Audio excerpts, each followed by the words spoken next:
dissing all his mum and everyone. Yeah, it's a little bit of cussing in there, which they bleeped out, thankfully. Carl's in a bad mood already. Excellent. He's been in about 3 minutes and he's in a bad mood, getting stressed. If you can't hack it, leave. What's the matter with you? No, I'm just saying. I was meant to enjoy last Saturday off and I didn't. Why not? Why is that our fault? Because you weren't here? Just because... I don't know, but... Are you not in the Christmas spirit? Why didn't you enjoy last Saturday? What did you do? I went all the way back up north again, right? Because, it was Suzanne's dad's birthday, right? I was busy last week, didn't have time to get him a present or anything. Didn't have time to get him a present. So I got to Euston Station, bought a card for him, which was a Christmas card, so he wasn't happy because he was saying it's my birthday, and I said, well, I won't be seeing you again.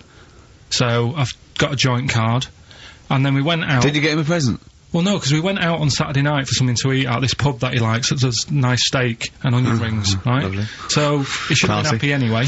Yeah. But... Well, you paid for it?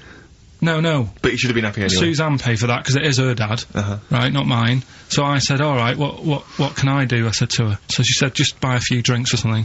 Anyway, I didn't get around to getting drinks. I can't believe it. Didn't get round to getting the drinks. Right, so I said, right, I'll pay for the cab. Right? Oh, what a lovely Christmas gift that is. Yeah, £2.50. I paid, no, it was like 3 quid there, 3 quid back. So 6 quid you spent on him? Well, no, I spent more, see, that's what he said. He said, get the Bolton and back, can't you, for that? He said, oh, you've spent on me 6 quid for my birthday. I said, no, I haven't, because I gave the taxi driver a tip. I'm a little bit worried about his attitude as well. Because even if, I mean, that is a stingy present, but you don't say... Well, I mean, let's be honest, that's the worst Christmas gift ever, because, I mean, you're pretty bad, like we discussed in the past, but at least you spend a bit of money. Yeah. It's just thoughtless. Yeah. This is nothing. I know. You haven't given him any time. I mean, I would... And I knew my demographic. They loved it, my family. They couldn't believe their luck. You know. Well, a tenner. You spent a tenner on him? Well, the cab fare was 6 quid. But the thing is, it's not I don't think he's saying that. I think it's the fact that this is like, you know, frittering away in everyday life. Kind of thoughtless, he would have loved to, I'm sure he would have been appreciative of a lovely £10 gift that you cared about and bought. A book, he probably likes Fly Fishing, doesn't he, by J.R. Hartley. If you'd have bought that, he'd have gone, that's what I was looking for. Well. Or E, what I was looking for, Karl. E, bloody hell, Karl, you little bald twat. That's just what I wanted. So... Alright, so just calm down. So what have you got planned for Christmas? Is this what, I mean, are you doing the same approach with Karl, Suzanne? Excellent, you've paid me milk bill for this week. That were nice. I'm spent this year. So have you planned anything for Suzanne, or are you just I'm taking her out Christmas Day for something to eat. Well, does she know that? Was that? She's working today, so she, you know, so... Right, okay. So what Christmas gift have you got? That's it, I'm taking her out. What, you haven't got a present? No, because we've spent a lot. Don't forget, that's half yours, though. You're going to be eating. You're not going to just be sitting there watching her eat, going, "Oh, I'm hungry, but I spent all." You're going to be eating as well. That's half yours. So she's got nothing to unwrap. He looks like a cat who's been hit. She's got nothing to unwrap. There's nothing. She's going to hand something over to you because I've met the woman. She will. She'll hand something over. You'll open it. You'll love it. I might get something today. But you shouldn't take me to begrudgingly persuade you to do it. God. Yeah. Right, so... Yeah. Well, I'm gonna try and stick in some, Christmas songs. We're not playing all Christmas songs, but I brought in a couple. So this is Christmas, John Lennon, The River, Joni Mitchell, Fairy Tale New York, one of the best Christmas songs ever. Oh, what about a bit of Pretenders? That's a good one, 2,000 Miles. Let's hear it. Pretenders, 2,000 Miles, on XFM 104.9. This sort of Christmas edition, we're not here next week, are we? No. Karl is, aren't you? Well, you are in a way. I was doing a best of, innit? Yeah. Is it a best of? Yeah. Brilliant. Have you been putting it together? Not yet. Okay. You want to get I'll do it today. Tell me what bits you want in it, and I'll sort it out. It's not for me to say, is it? Yeah, it is the best stuff. Well, maybe people could email in with their highlights of the year for them. I'm trying to think what they were. I mean, mostly talking to Karl. It'd be mostly Karl, wouldn't it? Mostly Karl. Gibberish from Karl. Oh, I think it'd be an awful lot of educating Ricky from Karl. Well, ricky.gervais@xfm.co.uk if you've got any thoughts and stuff you'd like to hear. Again, is there anything you'd like to hear of Karl saying something stupid, me and Steve laughing or slapping him? Yeah. That's basically the competition, isn't it? Well, there's a couple of instances where I tried to kiss him, I think, and you encouraged me. Yeah. Those are some highlights for me. I wish I'd have videoed that. Yeah, so do I. You mentioned educating Ricky. We've only got, do you know, we normally have like 3 instalments. Yeah. We've only got 2 today. Why? What happened? Just, well, you clearly weren't busy Christmas shopping, so what's the Yeah. Yeah. Well, like I say every week, it's a bit of a struggle finding stuff that I can teach you. But at the same time, what we have got, we've started the feature, I teased MTV with it, right? So I thought I'd best start doing it before they get someone like Zane Lowe presenting it or something. Yeah. So, do we need them? Do we need them? You should explain do we need them for those that don't like the show. Well, it's sort of education about animals and stuff, and if we need them. So, like, David Attenborough once said, you can get rid of people off the earth and it would carry on, there's no problems, but, you know, get rid of a monkey and you could have problems on your hands. So is that a direct quote from Attenborough's current autobiography? Something like that. I think so, yeah. So what I've done today, right? He always starts everything with, right, so then. Yeah, exactly. Yeah. So... and he always ends things, you got yourself all sorts of problems. Yeah. So that's that. That's done. That's coming up. Enjoy that. Enjoy that. I've spoke to a woman about, jellyfish. Oh yeah, because I know you're not a fan. Not a fan of them, so we'll be speaking to women or jellyfish? This is a woman. Either. Yeah. So we'll be sorting that out before 3 o'clock. We'll be finding out if we need them. Putting that one to bed. He's great, and he's great. And then we've got a Christmas edition of Rockbusters, which I found out yesterday. Go on. Channel 4 have ripped it off. Go on. It's on their teletext thing. That's outrageous. Yeah, on their teletext page, someone said. What are they doing then? Like Rockbusters, they're copying the format. You sure they're not copying Blockbusters? No, it's someone said it's a cryptic clue of a band and that, and initials, and you work it out. That is despicable. I mean, we should investigate this. So they've fundamentally ripped off the idea of being allowed to do a cryptic clue to guess a band. Yeah, but they sort of clever cryptic clues. They certainly ripped you off then, haven't they? I'm just saying. Hey, I should just point out, because it's Christmas time, we've had an email from Dickie Anderson. Oh, Dickers! Yeah, R.A. is, well, he's I suppose he's a long-time listener. Yeah. And he emails us most weeks. Ricky.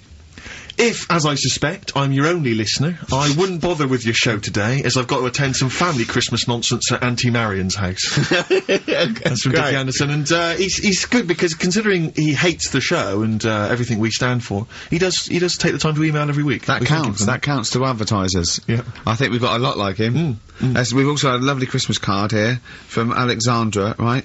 Who's wishes she loves the show, she loves you, Karl, and she's enclosed some biscuits for you to save you a bit of money because she knows you goes out and get your own biscuits. And we've got a lovely little packet of Fox's Well, why don't you wrap Creations. them up and you can give them to your girlfriend?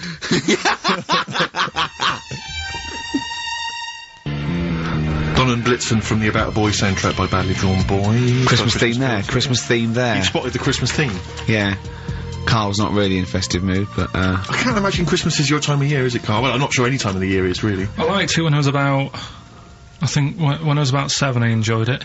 Was that the one? Was that the year, the big year for you? You get loads of stuff, you don't have to worry about anyone else, but once you've, like, got a job... What did you get when you... when were you doing your paper round? How old were you then? I was about 13, 14. Well, that was then you were a man, weren't you? I had to buy stuff.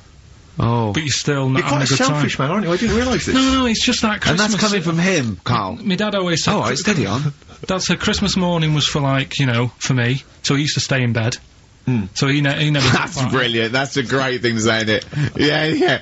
Christmas morning's for you. Run wild. Do what you want. Just don't bother me. I'm going to Honolulu for 2 weeks. That's great. Dad, it's Christmas. Do I have to do anything? No. So my mum used to get up, because she used to like to see my face light up, you know, when I open my presents. And then, fireworks. And then I'd have to go to my bedroom from about 6 o'clock onwards, because, like, my mum and dad were into having big Christmas parties, and I wasn't, like, old enough to go. Right. So they'd say, right, you know, you've had your fun there, you go up to your bedroom, stay in there. Really? Yeah, I remember one year, right, I got a train set, that's what I wanted. Yeah. Right? It's brilliant. Playing with it all day. I thought, I don't mind about the party, I'm happy staying up here, playing with this. Brother comes in, he's had a few, right, he's going, yeah, give us a go on your train. How old is he? He's a bit older than me, so he might have been like, let's see. Well, let him be 18. Yeah, probably about 18, 19, and how old were you? like that. I had a train set, so, I don't know, about... 14. Something like that. Yeah. Right, so I'm playing on that, loving it and stuff, and then he comes in and goes, oh, give us a go. He turns the transformer up to, like, 14. He went really fast for about 5 seconds, broke it, and then he went back downstairs. Wow. So Christmas, I hadn't even got to Sounds Christmas like Day. the Conservative government with British Rail. Satire, that is. Rick, I just thought that there's satire. If there's any satirical shows listening or magazines... It doesn't work in any way, because there's the analogy falls down apart from there being a train. Think it through, though. British Rail was trains. Yeah. And the government broke the trains in many... Well, they didn't break them, like, not officially breaking them, but they kind of... It does work, it's perfect. Oh, I'm pretty pleased with that. And I can't... And no one's asked him to be on Have I Got News For You. It's weird, isn't it? Because it's strange, that, when you've got a satirical mind that's as quick as that. Yeah. And he's broke your little train set. So what did you do? I just, like, watched telly and had some sausages. I bet you were happy with that, though, weren't you? It's a bit annoying, though, isn't it, when your main present of the year's been broke.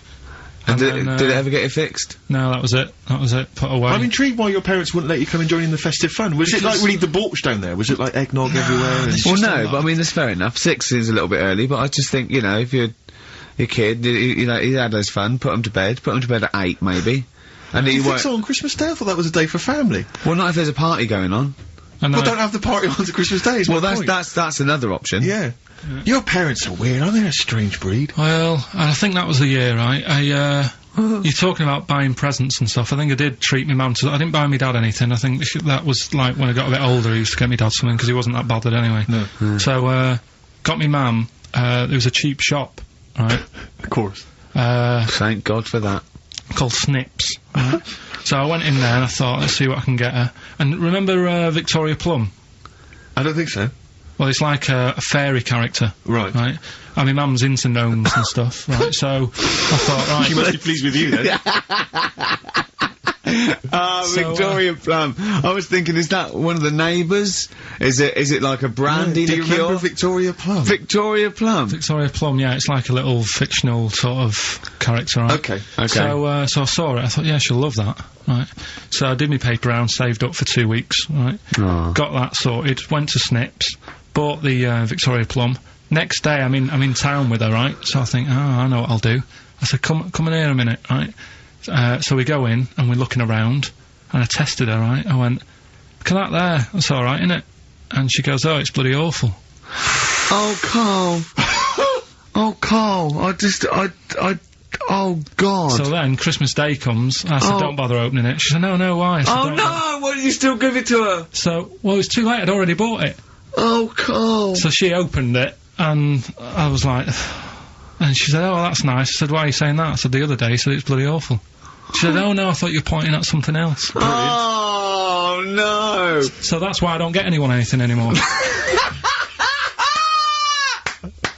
Oh, God. Play record. Oh, God. Oh. That's good, isn't it? Not bad. Gold Rush. Let you down. I'm actually quite affected by Karl's Victoria Plum scenario. Just the fact that, like, that eagerness, he wants to make sure it's a great present. He's saved up his paper round. He thinks it's like a gnome, but modern. I'm worried that you're using it as an excuse now, and that's why you're not buying anyone any gifts, because you've had your fingers burned once. I mean, you were 6, 7 years old. To be fair. No, you weren't. You were about 13, weren't you, if you're doing your paper round? Yeah, it must have been, yeah, 11 or 12 then. Oh, right. Yeah, so I'd saved up. Oh, no, I'm not using it as a thing, it's just that... What do you get your mum this year? I've sent them some money so they can, get a passport. So they can get a passport? What do you mean, where are they? Immigrants? Are they trapped somewhere? Well, they're in a holding bay somewhere in Dover. Yeah, I've got a friend who's a truck driver who's going to sneak them across. What do you mean? So they can buy a passport. What do they do? Sell it when they're a bit down in their luck? No, they haven't got that much money, right? They've never been abroad, and the mate said they might take them next year, and they said, oh, we haven't got a passport, so I thought... You've got to buy a passport, have you? Isn't that your God-given right as an Englishman? No, you've got to pay for them, they're 30 quid each, so you better add do, otherwise they're conning me. Right. So you send them 60 quid? You don't get born with a passport, of course you send them 60 quid in an envelope, have you? Well, check. Right. Yeah. I love that. He'll be watching telly and France will come on and he'll go, oh, what do you think of that? She goes, it looks bloody awful. Don't open it. No. Don't open it. Yeah. Don't open it. So you've not paid for a holiday for them, No, I've just sorted out well, it's the better prize, isn't it? Because they can't go anywhere without it. Well, the passport keeps on giving. Yeah. So 10 years. That is, yeah. So, but no, I never used to, I mean, I can't think of other things. I used to get me dad once I started getting him stuff, it sort of used to be a dressing gown, and then, but as an extra surprise, I used to put like a cigar in the pocket, so he'd think that was it. Yeah. Then he'd put it on and put his hand in the pocket. Right, and then he'd just hit you because he thought you'd nicked it. Oh dear. So you bought him a jacket with a cigar? That's quite thoughtful. Didn't you sneak a cigar once on Christmas? Yeah, well, it was that's when they used to have, like, the big do's, like I say. You know, they were known for it. Like, the whole estate used to know that, you know, we were having a party. Yeah. So, so they'd all come round. So they'd all come round and have food and drink and that. I cannot imagine how unpleasant that must have been. Awful. And you locked in your bedroom with a broken train set. Yeah, and looking at Victoria Plum, whatever that was. In the bin. Oh, in the bin, yeah. And hear a mum saying, and he got me this. Isn't this piece shit? Of rubbish. You could hear him just throwing it against the wall and laughing. And all the neighbours laughing. And you'd come down just be in pieces with loads of spit on it. Just loads of gob on it. Eyes. And all the Polaroids of them just like laughing at it and pointing. Stamping on it. Alright. It's brought all flooding back. But no, I used to get up in the morning and then, like, they'd still sort of all be there asleep on the floor and on the sofa. And that's awful. That's terrible. Christmas is surely the one day a year which is a family thing. It's for the kids. They're the ones that was Boxing Day. Well, I know. Oh, that's all right. It's over. Yeah. Back on the bike. All right. Who's going to pay for this? What, me? Yes, Karl. You're doing 2 rounds today. Was your paper round supporting the entire family? No, so I used to get up and, like, go downstairs and they'd be asleep, so I'd be mooching about trying to find, like, another present that's still working. I love the idea that these people from the estate had, like, squashed his presents. So I found a cigar that had been sort of lit up and then put out, so I thought, I'll have a go at that. I went outside and had a go, and that's the last time I smoked. Right. I tried it, I thought, I don't like that. I love the fact that he does everything once. Yeah. In his life. It's a line of, I've done everything once. I don't need to do it again. Oh, dear. You know, I've said in the past to you, Rick, that my grandparents, so I love them dearly, but it's like, for the last 30 years, they've been waiting to die. I know, It's like they just sort of, it's like, you know, the novelty wore off of, like... Their life in the 50s. Yeah, they got kind of bored of it. Like, in the 40s, it was brilliant. All sat around the old Joanna as the bombs fell, singing. They loved that. The 50s, you know, that was great as well, because that was the post-war years. It was, you know, it was a bit tight in the pocket, but it was alright, everyone pulled together. And then the 60s came along, all the crazy music, the funny hair. Let's stay in bed. Exactly, and they basically stayed in bed. And, it was one Christmas when, my grandmother said to my dad, what do you like for Christmas? What do you fancy for Christmas? And, this must have been, I don't know, 20 years ago. She said, what do you fancy for Christmas, Ron? And he went, well, you know, I could do with a nice big kind of warm winter overcoat. She said, don't worry about that. Don't worry about that, because your father will be dead soon. It's right, you can have his. Meaning my granddad. Well, to be honest with you, my father's still waiting. Which is good news. Good news for my grandfather. Less good news for my dad. He's freezing. He's freezing. He finds out, how is he today? He's fine. Oh, okay. Oh, I'm freezing. It is it's such a weird mindset, that. I think that, to me, is what sums up people from that older generation, the 40s and 50s. And it seems to me that you've got that kind of mindset. It's like you were born in the 30s. And whenever you talk of your childhood, it's like you had, like, a baked potato to take to school. And a hoop and a stick as a Christmas gift. The other thing is, I think that that sort of generation, it seems that the man is dependent on the woman. There's a total dependence. Oh, absolutely, If she dies, he's done. Yes. He's done for. Just pine away. If he dies, she's got 30 years of pottering. Absolutely, yeah. Do you know what I mean? And going to, like, you know, the youth club and the church. I know what you mean, it's sort of like that. It's sad. Of course, it's sad for them, but it's not the end of their life. No, sure. And it sort of is the other way around. I don't know why that is. Yeah. It's terrible. That's a little melancholy thought for. I know. I've really you brought it down. You've brought it down. I've brought it. This isn't a nice show at all. This is terrible. Well, we're gonna have people just killing themselves. What? Well, I didn't really want to make it a Christmassy type show because I don't really like it. Oh, he's done it again. Well, you did Christmas once, didn't like it. No, it's just... Play a record. I'm not religious or anything. What are you? You're not anything. Teenage Fan Club from the XFM Christmas album, and that's Christmas Eve. Their guitar sounds are just brilliant. They're just always so nice. Alright, Karl, would you like that? Would you like Teenage Fan Club? Yeah, they're good. Carl, I feel like you've never kind of enjoyed the wonder of Christmas. I can't ever get the sense, maybe except when you were very, very young, you know, that kind of bright-eyed, you know, thinking of Santa, you know, kind of, landing on the roof and coming down the chimney and drinking the sherry or whatever. Well, I like the idea of it, right? Sure. The sort of, you know, I used to get a couple of annuals every year, you know. Yeah, so did I, yeah. And I was allowed to open one on Christmas Eve. Oh, that's brilliant. So so they could throw it on the fire. I think it is something like a quick skim through, do the work search right. Yeah. I think that's like a cigar off the cooker. Oh. Well, anyway, listen, a good friend of ours, Ross Noble, the comedian, brilliant, he gave me this picture, Carl, which he's got from a magazine. He loves you. And I have to say, I think this... I just looked at it then. Obviously, it's not going to mean much to the listener. Oh, this is self-indulgent. But it is currently available. I think it's in the current edition of Bizarre magazine, so you might want to buy that. It's not horrible, though, is it? There's a certain grotesqueness about it. Oh, it's a deformed person, isn't it? Well, to a degree, but I think what it's going to do for Carl is give him, I think for you and I, Rick, we're going to see his face. Light up. Brighten up, lighten up, like opening a wonderful Christmas gift. Oh, you know what? I think I've seen this. Is this the one with the kid with the big head? I'll be honest with you, Carl, it is. Have you seen it already? Yeah. Let me just show it to you again so you can kind of mark it. It's like I haven't seen it. It's like... yeah. We shouldn't be laughing at that. No, but that is like the kid who I went to school with. That is the same. That can't be the same. So do you recognise him? Seriously, that is the same thing he had. I mean, I have to say, it does look like it's been computer generated, it's so odd. Yeah. But look at the child's face. I know. Look at his reaction. Don't take another photo of me. I'm not sure this is right. It's not right, but I was hoping that would give you, Carl, just a little glimpse of, we've had a request as well on the best bits, so someone wants to hear you talking about your mates with the big heads. I don't believe it, because every time we go there, we get some sort of complaint about something. About what? Just leave it. Well, that, for some reason, that always goes from the story with my dad going to Blackpool for taking those kids there. And what kids? And, leave it. No, what? No, I don't know, there's people that know what you're talking about. I'll tell you when we put a song on. No, well, I know what it is, but you can't just say that. Well, Is it when your dad put a kid in the wheelie bin? Because he was getting out of hand? Yeah, so we're gonna be can't go through it again, it's too controversial. We're gonna... What's the name? No, well, the thing is, right, you were just saying about what are you, about Christmas.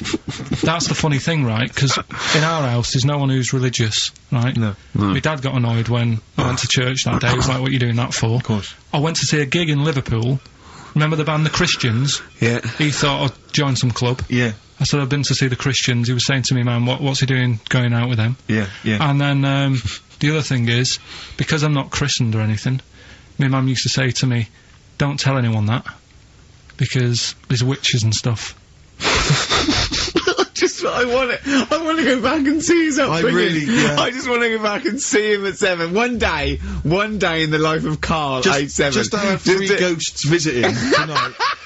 And take him back through time. But we could go with him. We can be some of the ghosts. Yeah, the ghosts of Christmas past. Oh, remember this? That's incredible. Because then the witches don't tell what? Just she thought. So she wasn't Christian, but she thought maybe someone could take your soul because you weren't christened. It's like there's cults and that, isn't there? And if they find out you're not christened, then right.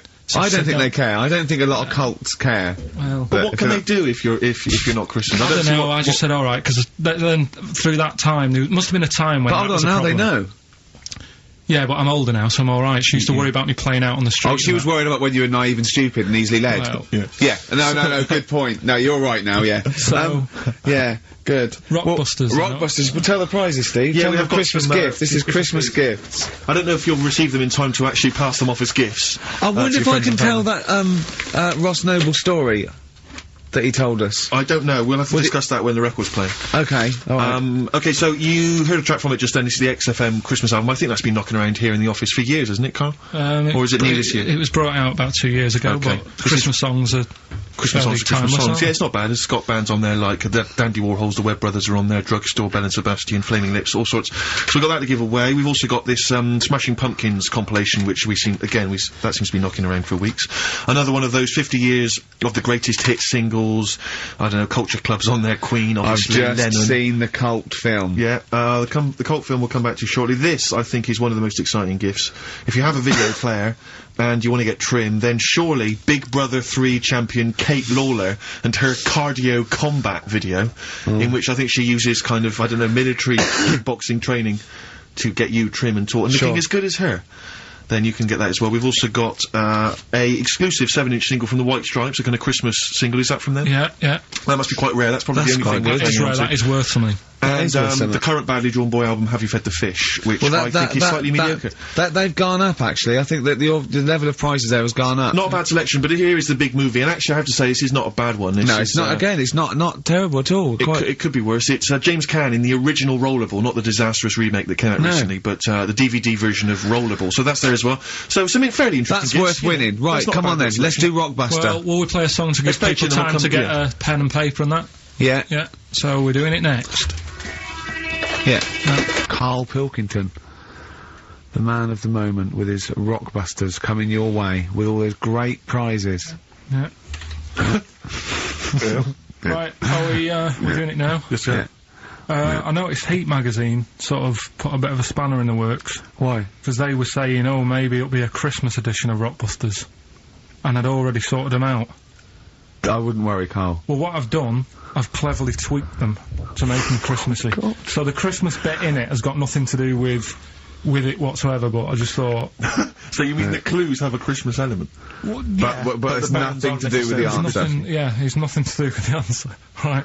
So why don't you just ask the normal ones and I'll ring a bell, I'll shake some bells. Well, Go it's ho, the ho, equivalent ho. of that, but in sort of speech. Right. Brilliant. So the first one, there's a load of letters there asking for advice. Put them on Claire's desk. Oh, and have a good Christmas.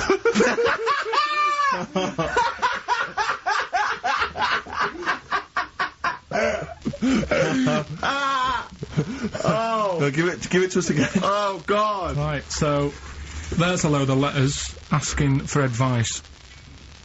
Put them on Claire's desk. Oh, and have a good Christmas. Right, but bear in mind, people, that the Christmas element may not be relevant to these that's got nothing to do with it. I don't want to, Okay. you know. And the initial there is F, right? That's F. Alright. Right, the second one. Ask your mum if you should. After you've wrapped the presents. Right, so ask your mum if you should. Ask your mum if you should after you've wrapped the presents. That's S. Yes. S. Alright. Okay. And the last one, a couple of people were arguing in the supermarket at the fruit and veg counter. But it's busy in there because it's Christmas. So that's probably what brought it on. So that's B. Right? B. Oh, God! So they're the three. Will I just recap? Yes, please. Yeah, I have no idea. so I the can't first even. one. I don't know what to start thinking. Well, Right, there's a load of letters there asking for advice. Put them on Claire's desk. Have a good Christmas. Have a good Christmas. Second one, ask your mum if you should. After you wrap the present. S. And the last one, a couple of people were arguing in the supermarket at the fruit and veg counter. But it's busy in there because it's Christmas. Busy because it's Christmas. That's a B. So they're the three things. It's email only, this one, please remember that. ricky.gervais@xfm.co.uk. ricky.gervais@xfm.co.uk. yeah. Brilliant. Karl looks happy with them. He looks really happy with them. Rightly so, they're cracking. They're good. Yeah. They're good, Pleased with those. Alright, is there going to be more Rockbusters in the new year? We're not sure. I'm still, thinking about new ideas that we can do.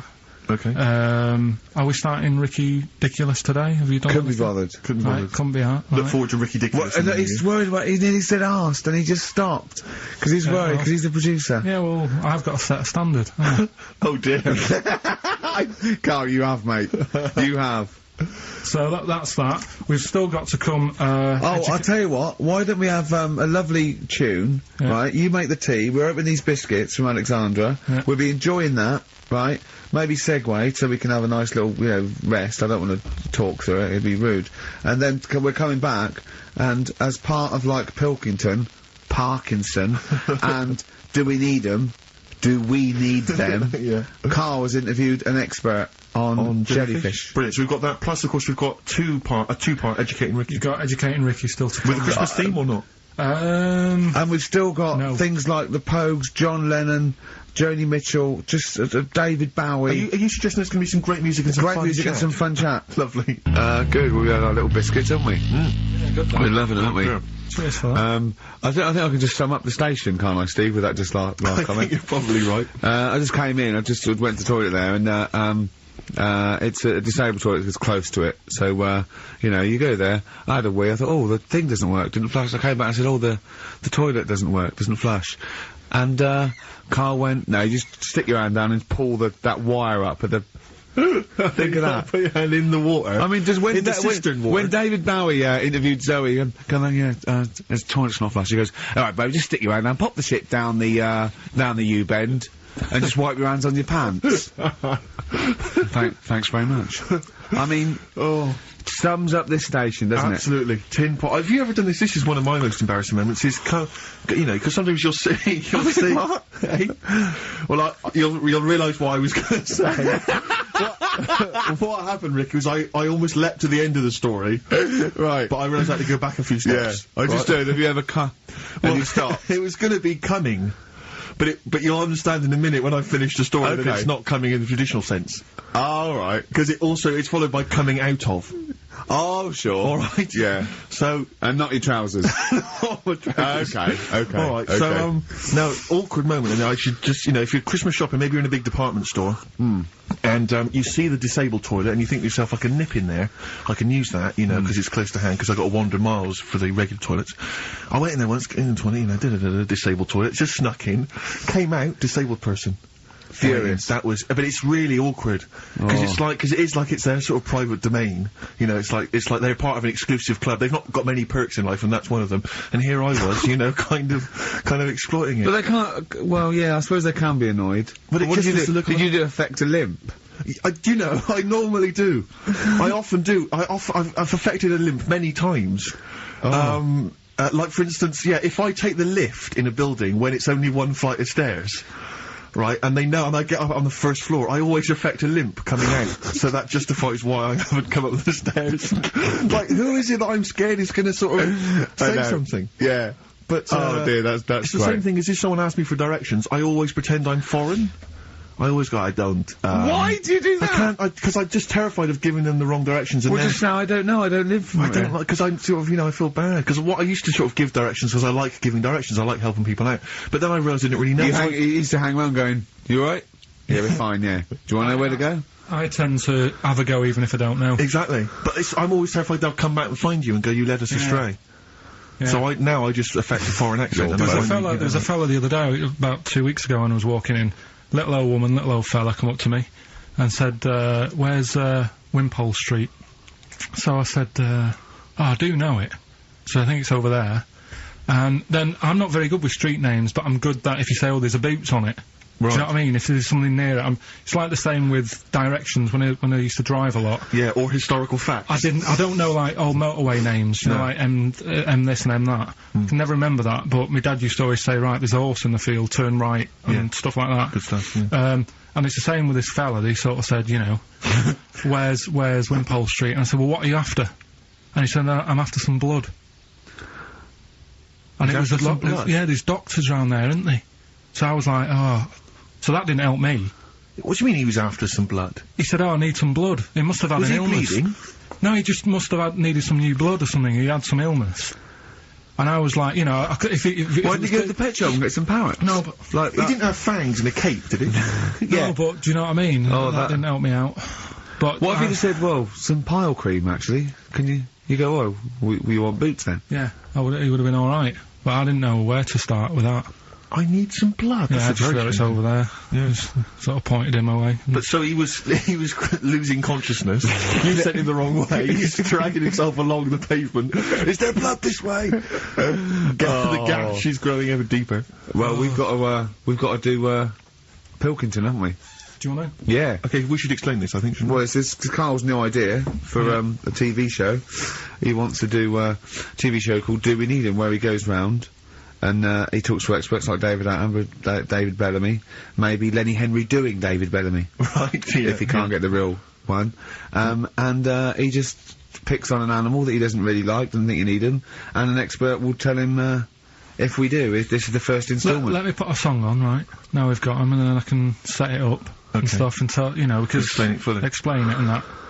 Let's do a classic. Let's do a big stomp in one of the best Christmas songs of all time, shall we? What are you thinking? Fairy Tale in New York. Excellent. Oh, it's always my Homes, featuring Christian McCall on XFM 104.9, the Christmas edition. Indeed. Next week, we've had loads of suggestions, Karl, for your best bits. It's basically all your best bits. Me and Steve are largely irrelevant in the voting. Yeah. So, yeah, you can compile your best bits next week, and they'll be loving it. We had a request for the little Chinese fella in his pants, a horse in the house, cutting your hair on the railway station. If you haven't heard those stories, what does that mean? The little Chinaman in your pants, you've got to be tuning in next week to find out what that is. The only thing is, the old horse in the house was in the last best of. Was it? Yeah. Well, that doesn't stop. What's his name? If you're one of those people that want to see these clips again, tune in. Oh, is it on over Christmas? It'll be alright on the night 84. Yeah. Someone kill me. I think I'm gonna live forever. It's like we said before, who goes to the recording of one of those? There's always people in the audience. Yeah. Aren't there? That'd be great. Tickets for it'll be alright on the night. And they laugh at his jokes, but I mean, I don't know what the think how jokes many are. takes it, you know, I mean, how long it takes to record that. The show's about 3 hours, so the recording must be about 9. Have you, ever seen Kirsty's home videos on Sky One? I think so. It's Kirsty Gallagher. Dogs falling down slides. It's like you've been framed, but it's falling over in a wedding. It's got audience laughter. But I'm assuming it can't be a real audience. I'm assuming it must be like no, they've just Flintstones. lifted it from the Flintstones. Yeah. They laughed from the Flintstones. A lot of people forget that the Flintstones had an audience. If you watch the Flintstones, there's laughter when Fred does something funny. Yeah. The idea of people being shipped in. But we were talking to watch about a cartoon. I like the idea that some jokes weren't as funny as others. Like the director going, "We'll put a laugh on that," and the producer going, "It's not as funny." I think Dino should get a round of applause every time he comes in. Everyone knows him. The kids love him. We're making it up. Yeah, and Barney getting disgruntled because his jokes never get decent. Yeah, he's like Wise. Exactly. Yeah, he's like early Wise. Okay, Anyway, Karl, here we go. It's an exciting feature that I think will be picked up by Channel 5. It's going to be Karl Pilkington, Do We Need Him? Where Karl goes around checking out animals with top experts, asking whether we need them in the world. Yeah.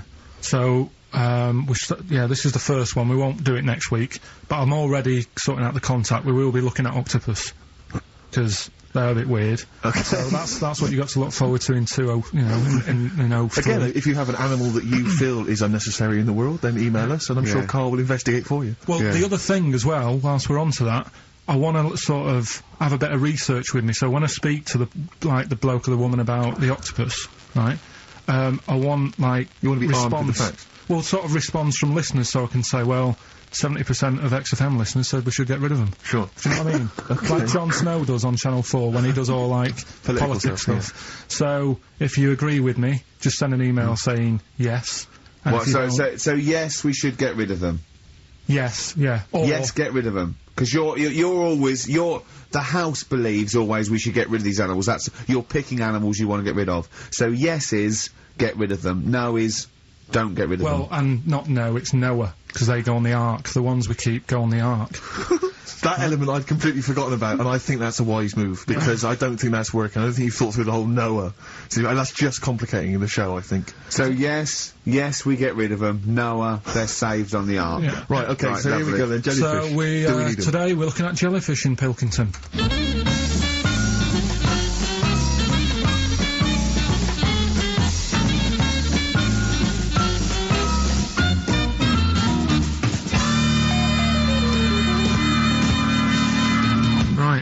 I'm talking to Vicky, who works in an aquarium in Anglesey, isn't it? Yes, it is, yes. Right, brilliant. Today we want to find out if we really need jellyfish. I've got a bit of a problem with them anyway, because I've been stung by one, and I've done a little bit of research into them, so I'll tell you what I know about them. Okay. You might learn some stuff from me. Oh, well, you never know. And if I'm talking nonsense, just tell me. Absolutely. Yeah? Right, so first of all, they don't have eyes, do they? No, they don't. Right, no. So I'm right with that. No lungs. No lungs. They haven't got a heart. No hearts, heartless. And they're made up of, like, 97% water. Yes, they are. So, they're pretty useless, really. Well, they have got a nervous system. They're actually about 650 million years old, so they've evolved and they've outlived the dinosaurs, and they're even older than the sharks, and they can even outfox us, because NASA scientists have worked with them to try and work out how they operate in weightlessness, and they still don't know how they do that. Took them into space, actually, to figure out how they did that. Seems like a bit of a waste of money, but... Do you know Port Maddock? I used to go there a lot for my holidays, and there used to be a load of them washed up on the beach. People on motorbikes used to go over them and stuff. Yeah. Well, we get the moon jellyfish. That's the ones with they've got pink bits in the middle. Yeah, that's their reproductive bodies. I think that was them. I think they're the ones who went over on the bike because you could see pink bits. What do they do? If the jellyfish went, would we have a problem on our hands, do you think? Okay. You might have a bit of a knock-on effect, because things like turtles eat jellyfish. Yeah, but do we need turtles? Well, don't forget that when you take out something from the marine system, something normally feeds on. I mean, they're not just there for the fun of it. Something either feeds on it or feeds on what they excrete. What you're saying is they exist to sort of feed others and also to eat some stuff that's in the sea. They control the population of other fish and species that might otherwise be a problem. Okay, well, let's kind of wrap this up, right? The question that I'm asking today is, do we need them? Say if Noah had his ark, right? You've swum and got on the boat, you're alright, you're safe, he's going to keep you to sort of populate the world as well, right? So it's you and him. He's not a bad-looking fella, so you're happy. Yeah. He says to you, Vicky, do we need him? Absolutely.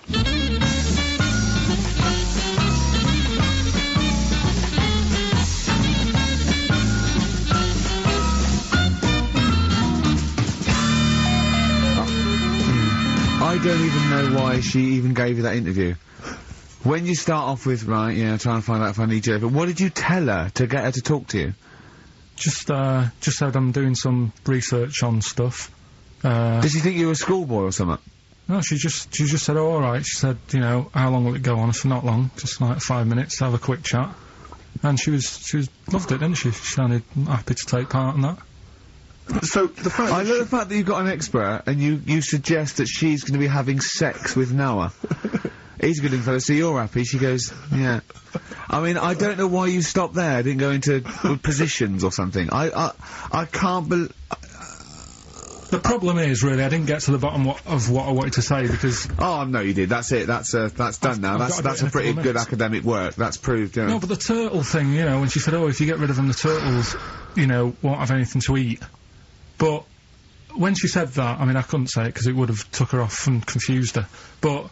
Well, she's a scientist. She's easily confused. Well, say, like, when Suzanne is working, right, I'm not a very good cook, so I always get, like, an Indian in. Right. What? To do the cooking for you? So, right, I'll have an Indian.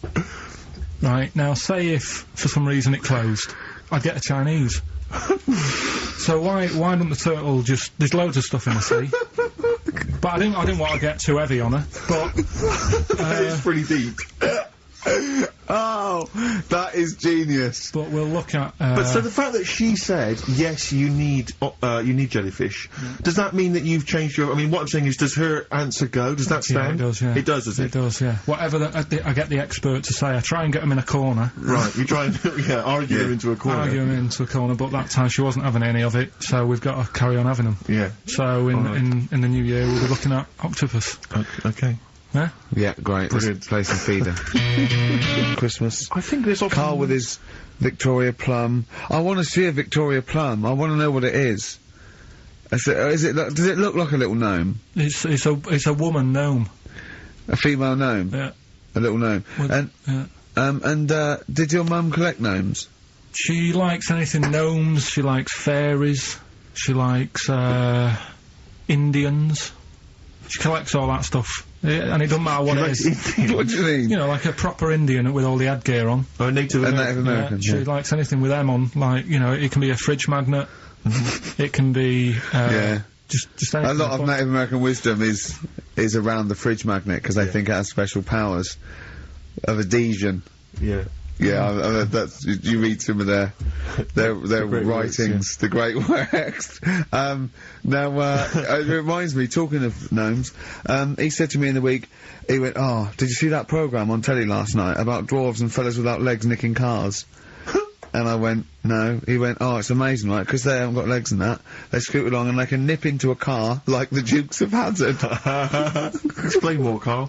No, you see, I didn't see it. Someone else told me about it. Oh! That's what I said to you. I said, "Did you see it?" Because I missed it. And it's about these little fellas, who, specialise in car nicking. And the thing I wanted to know is, because this lad who sort of only watched half of it. Is he like you? Well, I said, I can understand how it's easy to get in, but then how do you get away? Because you can't reach the pedals. Yeah. Can there be two of them? But presumably he opens the car for someone else. Is it? What do you mean? What, so he's steering and he's like, right, press the brake a bit. And then there's one that's just legs, but without the top half. I don't understand how this helps them, though. Why does this make it easier for them to steal Because they cars? can just get through the window really quickly, like in the Dukes of Hazzard. Why? Because their legs don't get in the way. Right. Do they just run? And just... But what do you mean, the window... I mean, what? So someone's driving along... No, I didn't see it. And This is leaves why the I'm window asking open? you. I didn't see Do it. they leap in when there's someone still driving the car? I don't know. Well, there's too many things left unanswered here. I can't go maybe over someone's seen Christmas it and they and can not know. email in. But that's sort of... This panicked you anyway, I imagine. I bet you were gutted you missed that programme, weren't you? Well, I'm interested in stuff like that. Because I like learning, which gets us on to educating Ricky. Oh, excellent. Slick. We've had a good year of stuff. Teaching have. stuff. Yeah, I've learned a lot. Can you remember any of the Of course I highlights? can. There was a deaf girl and she hit her head and she could hear. Yeah. There was also some people who ate tomatoes thought they were poisonous on lead. There was also a doctor who gave a blood transfusion with some parrots from the pet store. Yeah.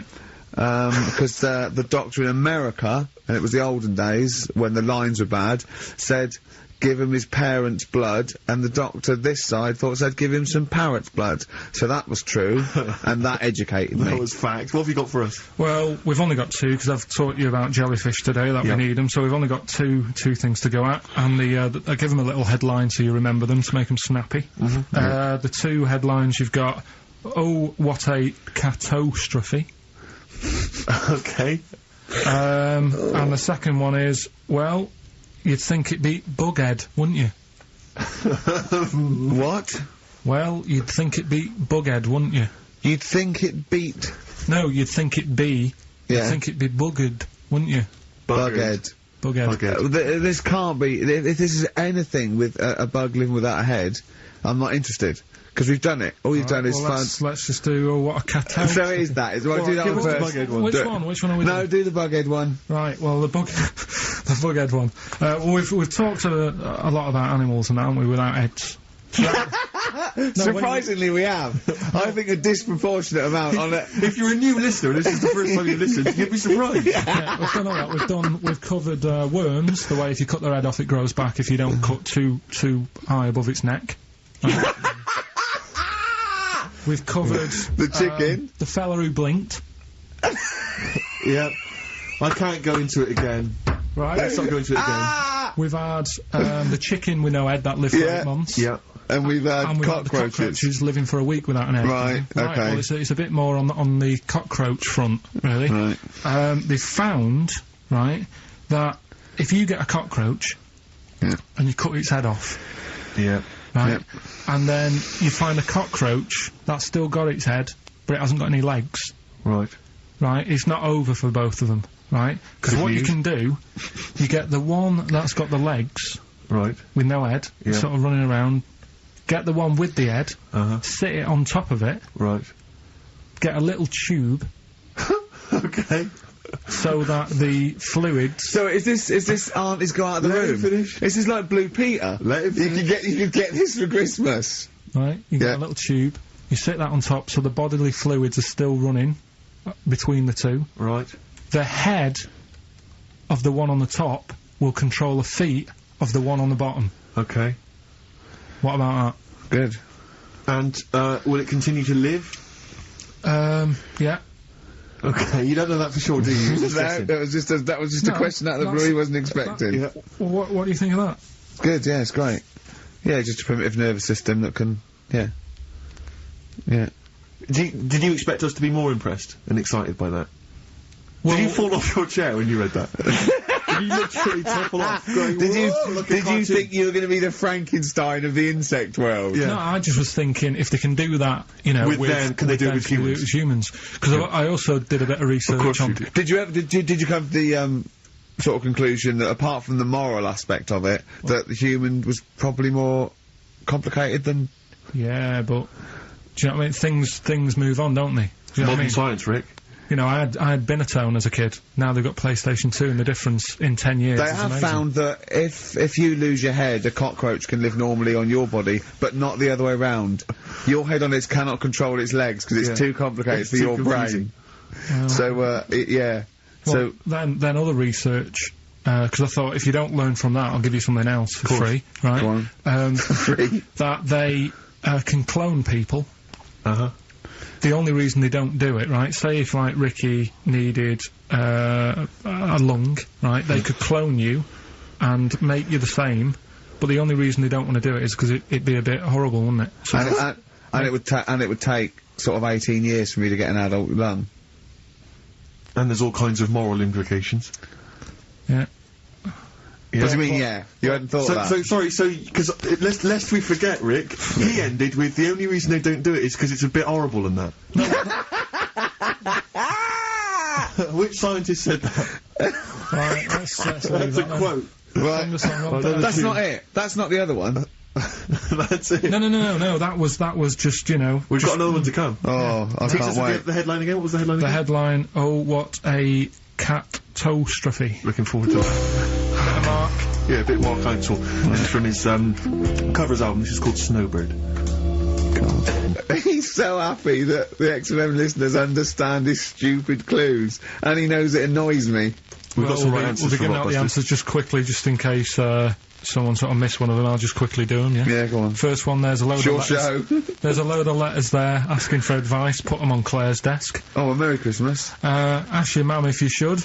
Oh, and Merry Christmas. And a couple of people were arguing in the supermarket. It was Christmas, that's why. Counter, and that's B. Okay, we'll give those answers out shortly. Yeah. I just have to show you something, Rick, before we move on. I know we've got another Educating Ricky, but someone just sent this in. Yeah. They've been looking on eBay for Victoria Plum. You're joking? Come here and see the photograph. Oh, God, that's fantastic. Have a look. That's it. Oh, God, he got that for his mum! It's the worst piece of tat I've ever seen. Carl! Carl. Imagine how... Oh, gutted. Carl. Imagine how... Look, think of him now, right? There it is! That's the worst thing I've ever seen! I'll tell you, it looks like a Diddy man gone wrong. It looks like a Diddy man prostitute. That is... is that the one, Carl? Well, it was a different colour. It had a yellow at mine. No, but look... How do they get... Tell them they go into eBay. So you need to log on to ebay.co.uk. I'm sure you've used it before. It's the online marketplace, ebay.co.uk. And if you type in Victoria Plum, I'm assuming that you can track this down. That's amazing. It's the worst piece of rubbish I've ever seen. Just think how cute he was as a kid, though, doing that. Just think of him, just going... just seeing that and thinking, oh, he likes gnomes! It's the worst thing I've ever seen! I mean, to be fair, I don't know what her prize collection of gnomes looks like, but I can't imagine they're much better than that. I mean, gnomes are a fairly grotesque thing.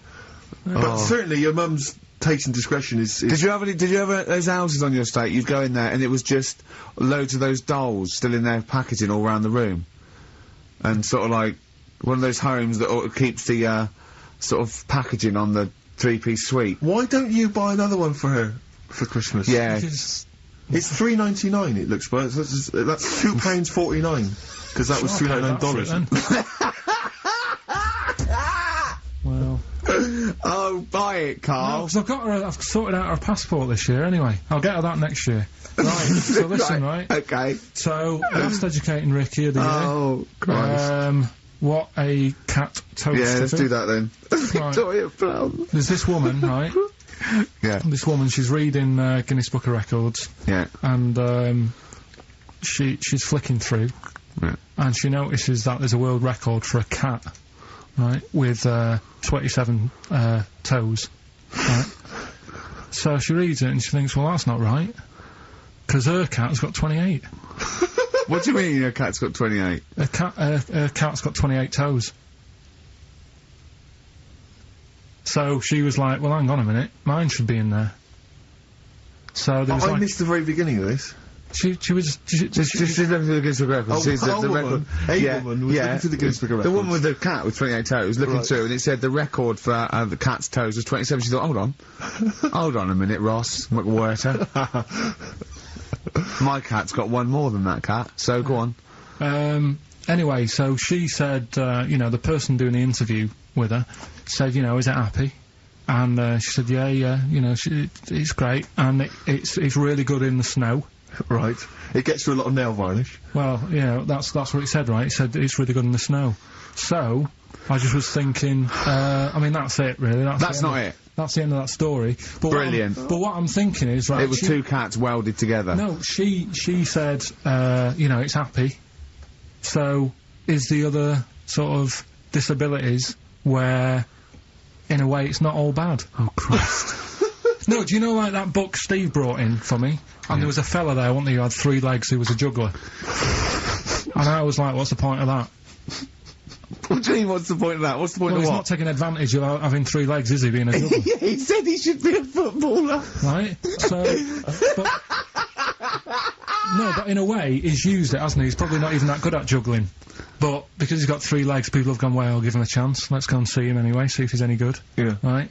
So, what I'm thinking is he anything else? We've mentioned, the midgets today who are good at robbing cars. Because they can get through the windows like Dukes of Hazzard. Sorry, so listen, I'd just like to say, this is the Radio Authority listening, we are in no way suggesting that one midget's forte in life is robbing cars, or that if you're a midget sitting at home feeling sorry for something, you should go out robbing cars. I'd just like to say, this is Karl Pilkington talking. The views of Karl Pilkington do not necessarily reflect those of XFM or us. Yeah, but it was a TV programme, so it's not me, I'm just saying what I've seen on telly. That you didn't see? That somebody told me about. Yeah, just so you could be wrong, just like a lot of your spurious facts that you just see on the internet, you know. I'm just saying. Yeah. So, is there anything else? We've seen the fellow with 3 legs. So what you're saying is there a disability that is actually an advantage? Yeah. Right, okay. Steve mentioned about the disabled loo. They're always really roomy, and like got multi-gym facilities in them. Multi-gym facilities! No, do you know what I mean? Multi-gym facilities! What do you mean, Karl? There's always bars everywhere and that, isn't there? That's not parallel bars. Yeah, that's they don't do gymnastics! They're not in there working out. But I'm just saying though, do you know what I mean? So in a way, they've got that. So, always, what I'm saying is, when you look on the brighter side, it's like Elephant Man would have never got up and gone, oh, look at my hair today. Nor do you. No, but, do you know what I mean? He would never have that problem. You're a maniac. Forget it. I thought we'd be able to like, get a serious discussion going here. Well, okay then. So, this is a serious discussion, is it? Yeah. Okay, well, let's treat it sensitively then. If you really want a serious discussion and talk about whether there are some disabilities that are an advantage, let's think of some then, shall we? Well, I've said 3 already. Yeah, you can't say, if you're deaf, Bobby Davery won't annoy you. That doesn't count as an advantage. Do you understand? Do you know what I mean? Karl's looking at you thinking, that's brilliant. Yeah. Yeah. Well, we'll leave it then. I'll come up with a better feature for next year. Oh. We'll bin that. Oh, So, if you've got any disabilities... We've been that like that was going to be a feature. What, you were hoping that would be a spin-off feature? Disabilities are actually it's an advantage. another form of do we need them? It's like... But that's Karl, think of it, it's like that joke, the bloke that wakes up in hospital says, good news and bad news. Bad news is we've had to amputate both legs. What's the good news? The fellow in the next bed wants to buy you slippers. See, that's not an advantage. It's a joke. That doesn't really happen. People don't go, oh, that is good news. Yeah, I'll probably get a quid for him. Do you know what I mean? Yeah. But the fellow with 3 feet, what would he do? Well, he'd buy a pair and then just nick one of those because they put out one shoe, don't they? Are those, yeah, if you've got one leg, you can nick shoes. Good point, right, Karl. Now I'm getting you thinking. Yeah. Right, so we'll do Rockbusters Answers next then. Happy Christmas, war's over and all that. Indeed, yeah. Brilliant tune. Great tune. And well, I've had a great time. Merry Christmas, everybody. I hope we haven't offended you by some of Karl's rantings. Just think of what he's gone through in his life. That Victoria Plum incident. Carl, I've got a little gift for you here before we go. Oh, you're joking. I haven't got you anything. Well, no, I don't. You haven't got your girlfriend anything. I wasn't expecting much. It's not exciting, but it's worth taking. In fact, why don't you just re-gift that straight away? It's alright, cheers for that. It hasn't even looked at it. Champagne. That's not the champagne we got free from the BBC, is it? It's not actually, no, Rick, because that is far too good for the likes of Karl. Oh, right. And I wasn't going to give it to him. You wouldn't appreciate it. That's just sparkling wine. Oh, brilliant. Oh, I love that. Yeah, he doesn't know the difference. I'm seeing Karl on Christmas Day, because he's around Christmas Day in London, so I'll get a little gift then, Karl. Right. That'd be good, wouldn't it? It'd be a nice little... Okay, answers. We must give the answers. You would have to go to bed at 6, though, so we can play. Right, here's the last clues of the year. You had, there's a load of letters there asking for advice. Put them on Claire's desk. That was F. That was for foreigner. I don't know what you mean. Claire Rayner. She took advice. She gave people advice. So that's what foreigner. That is shit. Right. I'm sorry. That may be Christmas. That is absolute dart. A lot of people got the right answer. I know. Well, that annoys me even more. Number 2. The second one, ask your mum. Foreigner. Yeah. Foreigner. Second one, ask your mum if you should. That was S. That was Shalimar. Shalimar. Right? No, bizarrely, what was the clue there?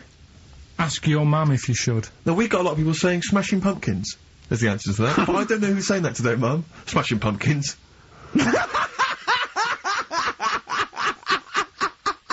Merry Christmas, Mum. Smashing Thanks Pumpkins. very much. Nice bollocks. Oh, that's great. That's great. Right. Smashing Pumpkins. Your dad bought them for me for Christmas. Yeah. And the last one, Lovely plums. What, my Victorians? Oh, God! Right, we've got to wrap it up. Come on, then. A couple of people were arguing in the supermarket at the fruit and veg counter. That was B, that was Banana Drama. They were, like, having an argument. What do you mean Banana Drama? What? No, wait. What group is Banana Drama? What group is Banana Drama? So, you're a fool. You're a twat. When you say that, but you accuse Karl of that, you're also accusing lots of the listeners, including the winner, Nicola Rogers, of London, and she wins those great prizes, and she got them bang on, so... Banana Drama. so, can we finish there now? Yeah. What do you mean? What do you mean, can we finish there now? Just play the ads and go. What? No, what are you talking about? We're going to play Joni Joni Mitchell. Mitchell Sing it all day. Play that then. Goodness me, Karl, look at you. We haven't got time. Merry Christmas, Karl. Merry Christmas, Karl. Enjoy the show. Let's give him a little kiss. Oh, a little kiss. Oh, no, with tongues, it's Christmas. Stop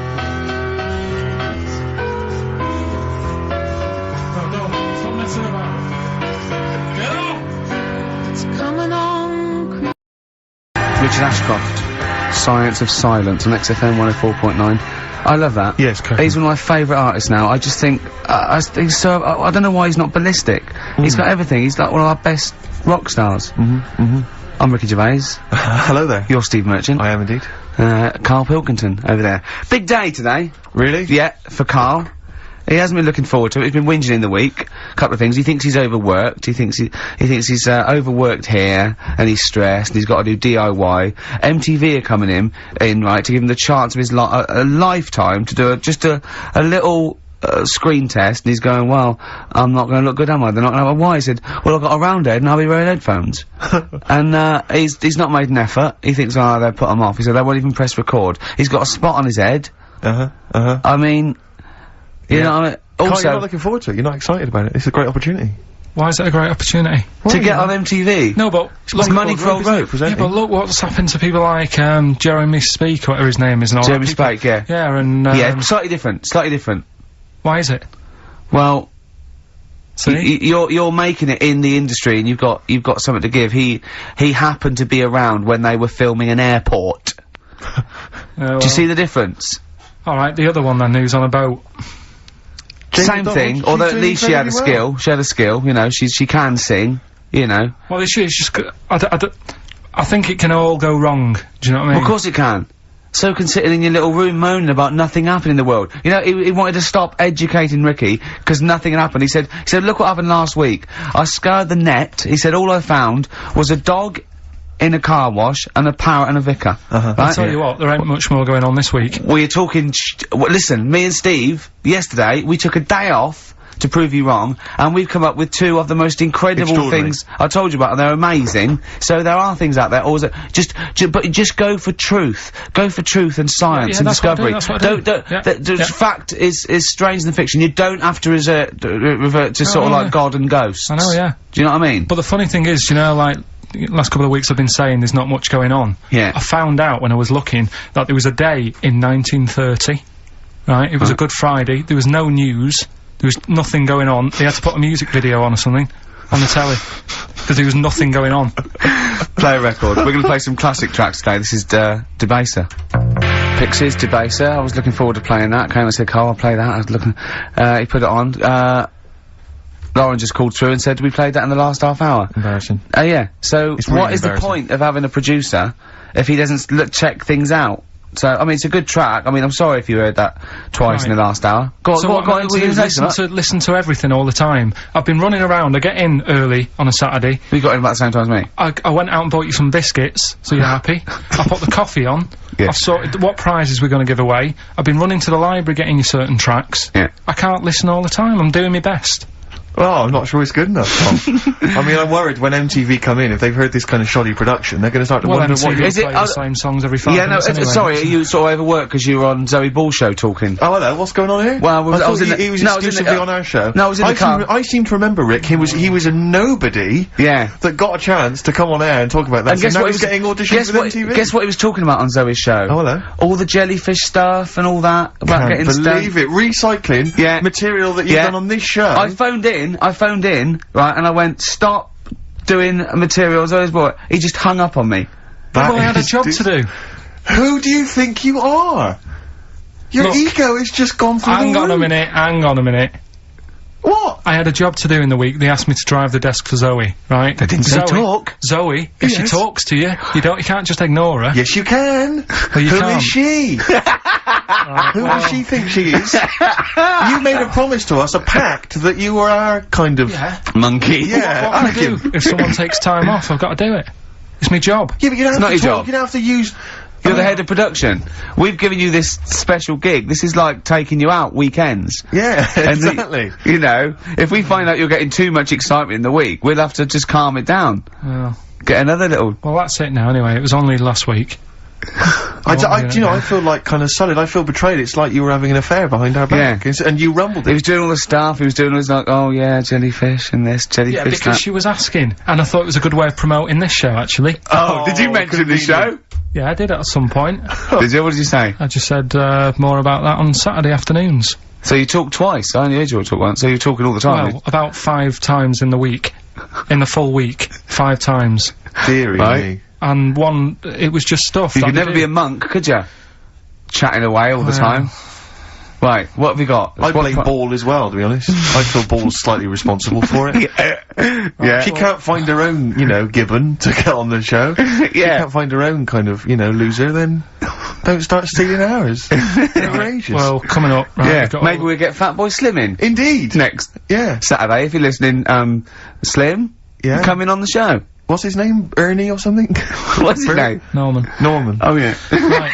Ernie! Yeah. Oh, that's great, Ernie Ball. Yeah. He wouldn't change his name. Ernie Cook, that's it, yeah. Right. That's great. Anyway, coming up today, we have got Educating Ricky. Right, okay. Is this the last one? You've promised it might be. I believe there's a book out that might help me with this feature, so we'll see how it goes. I was thinking of new features in the week. I've got, what did they come up with? I wanted to do Celebrity Fact Club. Celebrity Fact Club, alright. That's, I've just got to get some celebrities in first. Before we can kick that off, so maybe in the new year. Oh, Ball and maybe Cook. Zoe Ball, yeah. Ball and Cook. Yeah, start off. Maybe. Right, and I've also got, Cook and Ball stories. Yeah.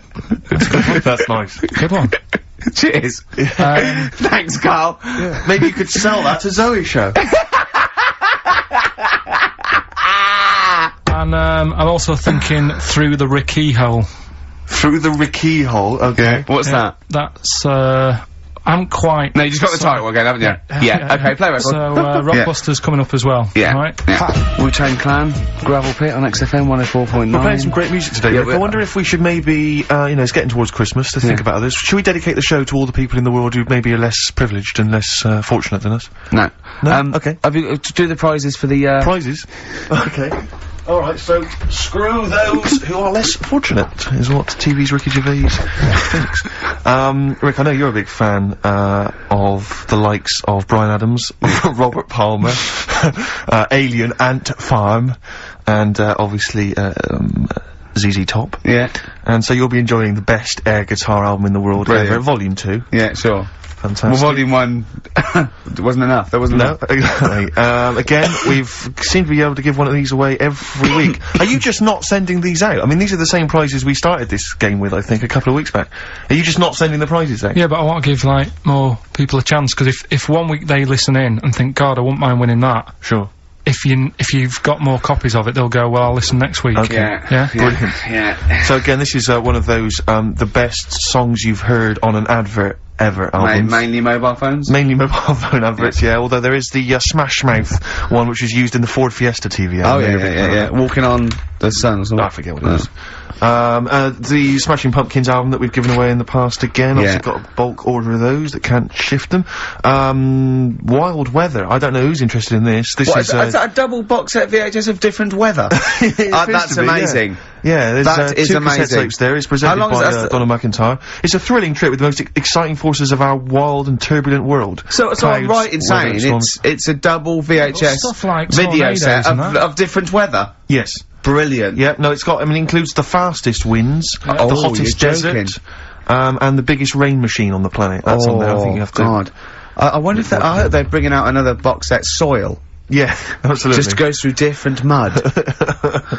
And this you may be of interest. I've read good reviews of the DVD of this. It's a 2-disc set. The Wicker Man, the classic 70s film, but it's got a bunch of extras in there. That is actually quite a good film. That's actually worth having. I would probably throw the rest away. But the Wicker Man, get it on DVD, and it's quite very interesting. Yeah, but you'll enjoy that. So what this Rockbusters, is it? Yeah, that's for Rockbusters. Brilliant. Well, I say get the ball rolling now. What, of Rockbusters? Yeah, get the ball rolling. I don't know, I mean, tease them, Rick. Don't sort of spunk all the good stuff early on. I mean, that's dynamite. You can say spunk, I can't. Go on. Well, we've got, actually, it's quite good moving it about, because we might have some new listeners here. Yeah. I wouldn't have thought so. Yeah.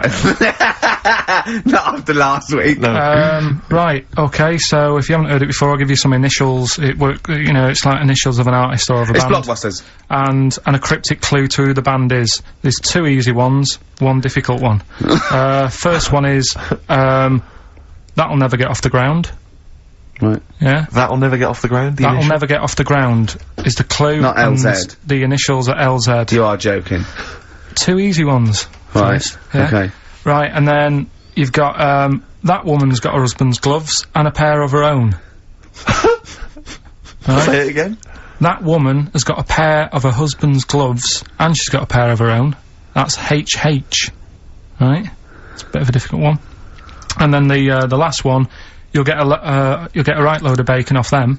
Right? You'll get what? A right load of bacon off them. That's L. L. Yeah, so, once again, get a very right quickly, load of bacon off of them. You'll get a right load of bacon off them. So, first one, That'll Never Get Off the Ground, LZ. That woman has got her husband's gloves, and she's got a pair of her own. That's HH. Brilliant. And, you'll get a right load of bacon off them. That's L. And it's an email-only competition? Email only, ricky.gervais@xfm.co.uk, and we pick a winner before the end. So, and you can win that Wicker Man. The weather. Best of the weather. The best of the weather. That would be amazing. The best of the weather. As a compilation, Channel 4. Exactly. Winds light to variable. I love 1976 Remember this weather. one from August 1979? Warm, isn't it? Oh, this is warm, isn't it? Oh, the best of the weather. I'll tell you what. You remember how we always play, like, great music, usually? I'm up You've not got another one, have you? Yeah, I'm gonna do it. Yeah. This is David Bowie driving Saturday. Oh, send it again. What? I'm doing the same problem. I know, beating a biscuit. Yeah. David Bowie driving Saturday. That's a great track, isn't it? A crash course for the ravers, eh? That's what this show is, isn't it, Karl? Crash course for the ravers. They tune and they go, wow, that's so cool. I wish I was like Karl Pilkington. You reckon? Yeah. Definitely. You've got to read your mum's clues out, didn't you? Yeah, These are just for fun only. This is Karl's mum. She listened one week, and now she sends him a little example of Rockbusters every week. She's got, what did she send? This group would go well with your Christmas dinner. Cranberries? Yeah. They make a few good cupboards. They make a few good cupboards? Yeah. The Carpenters. Carpenters. I was thinking of EMF. What else? I was thinking B&Q. The B&Qs. This group thinks of lots of things. This group thinks of lots of things. Yeah. Go on. Imagination.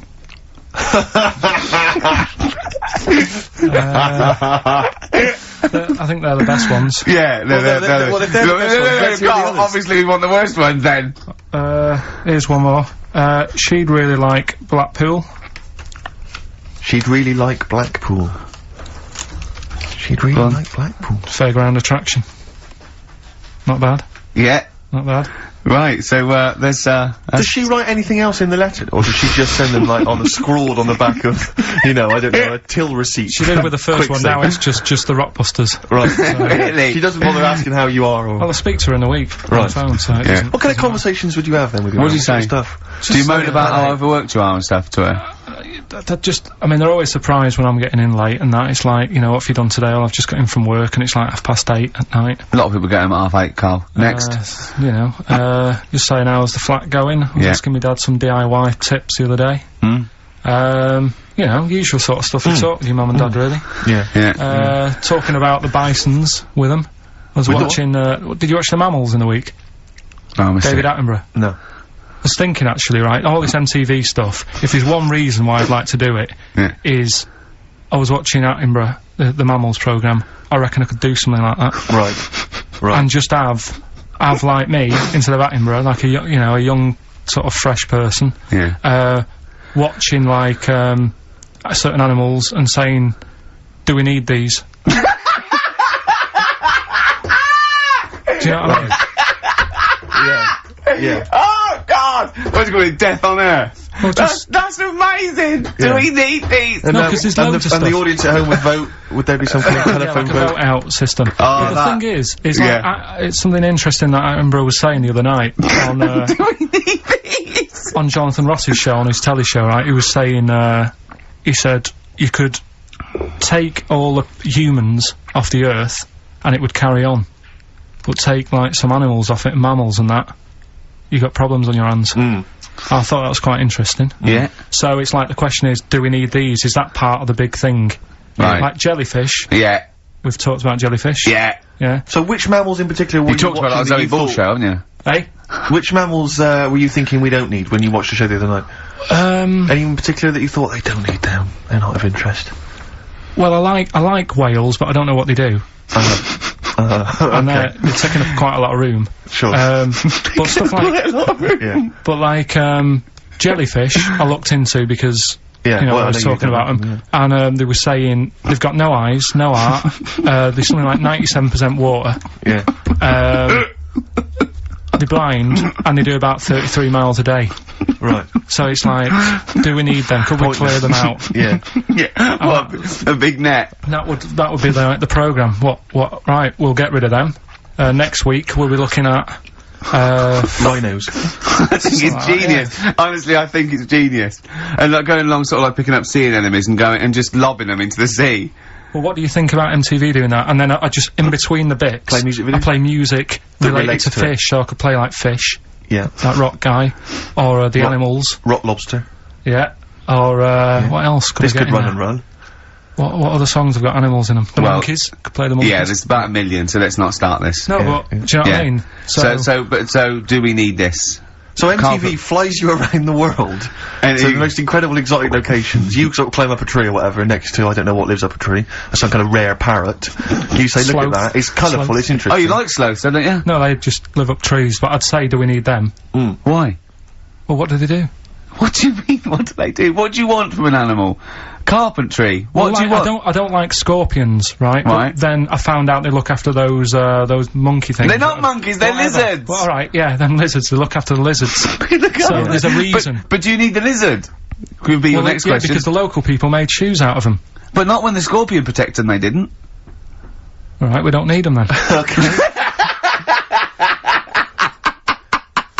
So ultimately, would anyone decide? I mean, do the animals kind of get a chance to mount a case for their survival? I mean, is there maybe someone that comes into their corner and sort of defends them? I'd have like a David Attenborough type character who says, well, they do this, and I'll go, yeah, but do we need that doing? Yeah. Okay. So what does an animal need to do in order for you to feel that it sort of gets a chance of life? I mean, like a pet, like an animal, like a dog maybe, or a cat, I mean, they give a certain affection to its owner. Is that a valid, reason to survive? Not particularly for you. Not really. No, okay. I've been saying that though, blind people use dogs, so they are useful. So dogs are useful. Farmers Same use they dogs. often save people, don't they, in snowy weather? Cats. I'd have to think about it. Okay. Keep the mice down.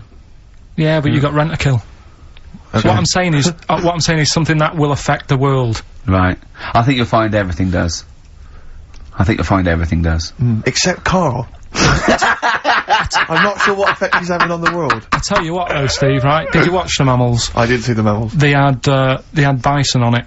Right. The weirdest looking things you've ever seen. Yeah.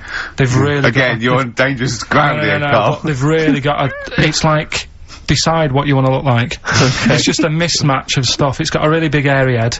Yeah. And like you. Sort of bald at the back. Right. Sort of It sounds like someone you went to school with. Was there two of them? Oh, brilliant. From the album Original Pirate Material, it's obviously The Streets, and an album track from that, It's Too Late. Fantastic, isn't it? Yeah. I know everyone's raving about it being, you know, one of the albums of the year, but it is, I think. It's great. That's brilliant. I love the backing as well. It's just so good. The lyrics, the things you go, they're my favourite band of the year. Next week then, we'll do all our favourite songs of the year, shall we? No, I think it's got to be 2 weeks' time, hasn't it? 2 weeks, is it? Yeah, We'll do I'm the away Christmas next week as well. What do you mean you're away next week? What are you doing? Zoe Ball show? I'm going up north again. Why? So Claire's going to be here with you. Okay. Yeah, at least What are you doing up north? she does her job. Just Suzanne's dad's birthday. So I bet he's a party animal. I've heard that they really kick off, don't they? Is it? Yeah. When? so You gonna be raving? can't concentrate now. Oh, well, he's all stressed because the lady from MTV's here. She's going to film his little face. So the things he said in the week, he was so worried. He's got worried about the spot on his head. That won't come out. Just you got your best side. It's on that side. That's all right. Oh, yeah. The camera's out. Look, he's getting nervous now. Okay, Karl. Ignore the camera. Okay, just ignore the camera. Okay. Now, me and Steve have done our research for you, and we've got two amazing things to tell you. What should I tell them first, about the baby or the... Well, they're crab? both equally fascinating, so you choose. I'll tell you the crab thing first, right? Steve actually saw this thing in The Guardian in the week, about our research thing, and then we looked it up, we looked into it on Friday, and it is incredible. Right, listen to this. There's a thing in a bay in, New England, right, where it's like the biggest, they make silicon chips and stuff for computers, right? And because of the data protection thing, after they've done them, because they have to destroy the plates, right, well, the information's sort of put onto them, but there's still flakes of silicon. They sort of grind it down straight away, and some of the flakes got into the bay, okay, but some of the information's still on even the slight granules of silicon. Anyway, gets in the water, and silicon is rather like, a carbon derivative. They reckon if there'd been life on another planet and it wasn't carbon-based, it'd be silicon-based. Because that's simple sugars and it's just COH and that, and it can work with silicon, right? Anyway, the crabs have been taken up, it's in the water, and they looked out on the beach, and, over years, the crabs have started, sort of putting themselves in formations. Like, geometric format, and they couldn't work out why they were doing this. And, when they put them in the experiment, they sort of like chopped them up, and they found they'd taken on silicon. And it had sort of got into their brain, and they were downloading information. They picked up little things, because it's just chemical, you know, like, electrical impulses that got information off the silicon chip, and they were interfacing it. But, this is the amazing thing, one bloke sort of thought of this, and he thought, well, if it's a simple computer with a brain, if it's just a simple sort of electrical thing, then maybe there's sort of, you know, we could get it down. So what they did is they made a thing called a biointerface, and they put it into the crab's brain, just a really simple brain, so it's measured avant-garde, right? And it got impulses from it, and they were getting, like, computer readouts, just flashes of, like, symbols and geometric things right on this screen to read the crab's brain, and it was stuff like, you know, fragments of a What made them do this in the first place? Because they saw the crabs behaving differently. They were behaving differently to each other. They were just like, they were, you know, intelligent. And they were sort of solving problems and all this sort of stuff. Anyway, when they downloaded the thing, it was like they found one of the secretary's names where it had been on the silicon chip, where it was just like a flash of a computer screen. But the most amazing thing is, they downloaded a memory, right? It was like a snapshot where it had been burnt onto the retina of the crab, just a snapshot or something, and it was like a picture of the beach, like a couple of years ago, right? And they also did, incredible, it was like just a digital, black and white sort of thing, so they could see what the crab had seen. Amazing. Jeez. Amazing. So intelligent crabs. What are they doing with them now, then? Super brain. Well, they think, this is the upshot, they think they could use it as spy crabs, because they could get these crabs. Also, the other thing is, as generations went on, right, so they put a crab in the sea or something, right? Lots of crabs in. And then as generations went on, a newborn crab, they downloaded the memory, and it had the memories of its great all together. It had every memory that any crab had been related to it beforehand. Because it passed it on, it just passed it on. So not even ones that had been eating the silicon stuff? Yeah. No, these are just like ones that have had kids? Yeah. And they've got like... And they know so you'd know everything everything right the way back. So would that work if we ate silicon? Well, I suppose possibly. So what are they gonna...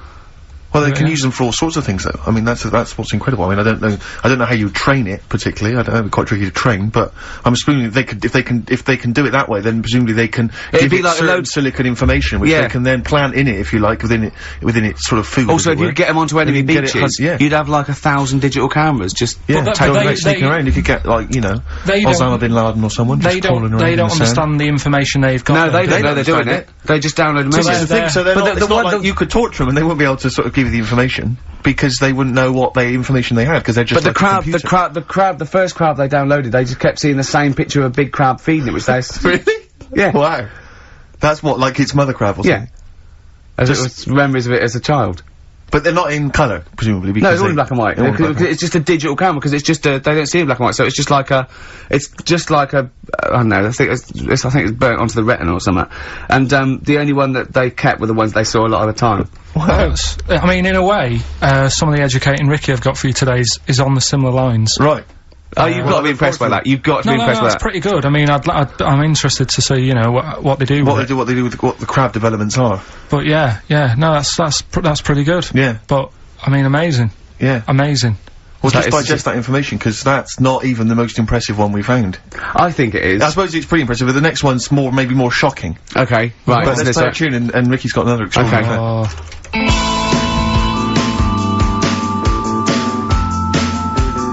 Cure, Love Song, classic on XFM. So that's the crabs that you can download their memories. But what about other animals that are in the sea, in that same sea, eating the stuff? Have they tested them yet? I don't know. I think they just took it on because their biology, something to do with, I presume they could take up minerals and, you know, I don't know why. I don't know. But anyway, next one, it's just on the horizons, a bodybuilder, yeah? This is freaky. Married another bodybuilder, right, and they're pregnant. And, they had these tests, and the baby was very large, but it was causing it pain, right, in the thing, right? And it's almost bizarre and like... Yeah, after the female woke up, pregnant, after 7 months, and the baby... was walking around? No, it forced its way out of the vagina. Oh, no way. Yeah, it forced its way out. And it almost had, like, super strength, like... And it was pulling her along by the umbilical cord, and they had to... And it was a stone. Extraordinary. That's freaky. I mean, you talk about freaky stuff. That's made up. What? It wasn't pulling her along. Well, no, it was she could feel it. Exactly. And it was, do you know what I mean? Like, just went... and just sort of squeezed its way got out because it was ready because of all the hormones. Because it thought it was ready. Oh God! Imagine that. Just waking up and finding that in the bottom of the bed. freak you out, wouldn't it? Because you'd think it was a nightmare initially. And it had hair and everything, didn't it? Yeah, because all the hormones there, like a hair, there was something in the week about, you know, you've got test tube babies and that now, haven't you? But they've managed to do it. I only caught half the story. I knew he'd be more impressed by the crabs than that. He doesn't care if it's human. No, I am. I'm telling you though, that, there was something, I only caught half the story because I was busy, but, there's something about babies being able to be born without having any people involved. Or something, it's like putting them in an oven or something, and it's like a cake. And after a certain amount of time, it's ready.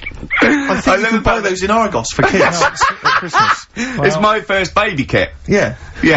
There's Play-Doh, I think, that they can buy. Yeah. Well, so what do you think of that, then? The baby one? Yeah. I prefer the crab one. Yeah. But the baby thing's pretty horrible. Yeah. So it was bigger than like the average. Both made up. We made those up. Yeah, both rubbish. They're both bullshit. They are both rubbish. Despite the fact they're both rubbish. Yeah. They're interesting. We made those up. Both those stupid stories up. Yeah. Imagine downloading a crab's memories and seeing its mum feeding it as a child. Both that's a rubbish. I had trouble. Yeah. I knew I was gonna have trouble with, pushed its way out of the vagina. Yeah. I practiced that about 30 times yesterday with Stephen. I was going, I'm not gonna be able to do it, mate. Yeah. I'm not gonna be able to say that. Yeah. Are you disappointed? A little bit. I mean, the baby one's a bit sort of out there. Yeah. I wasn't really having that one. No. But the crab one, See, now, what's interesting, I think, is a useful experiment, Karl. I don't know what it's taught you about yourself. But would you say that that's revealed to you a certain thing? I don't know, maybe... that you're a bit gullible.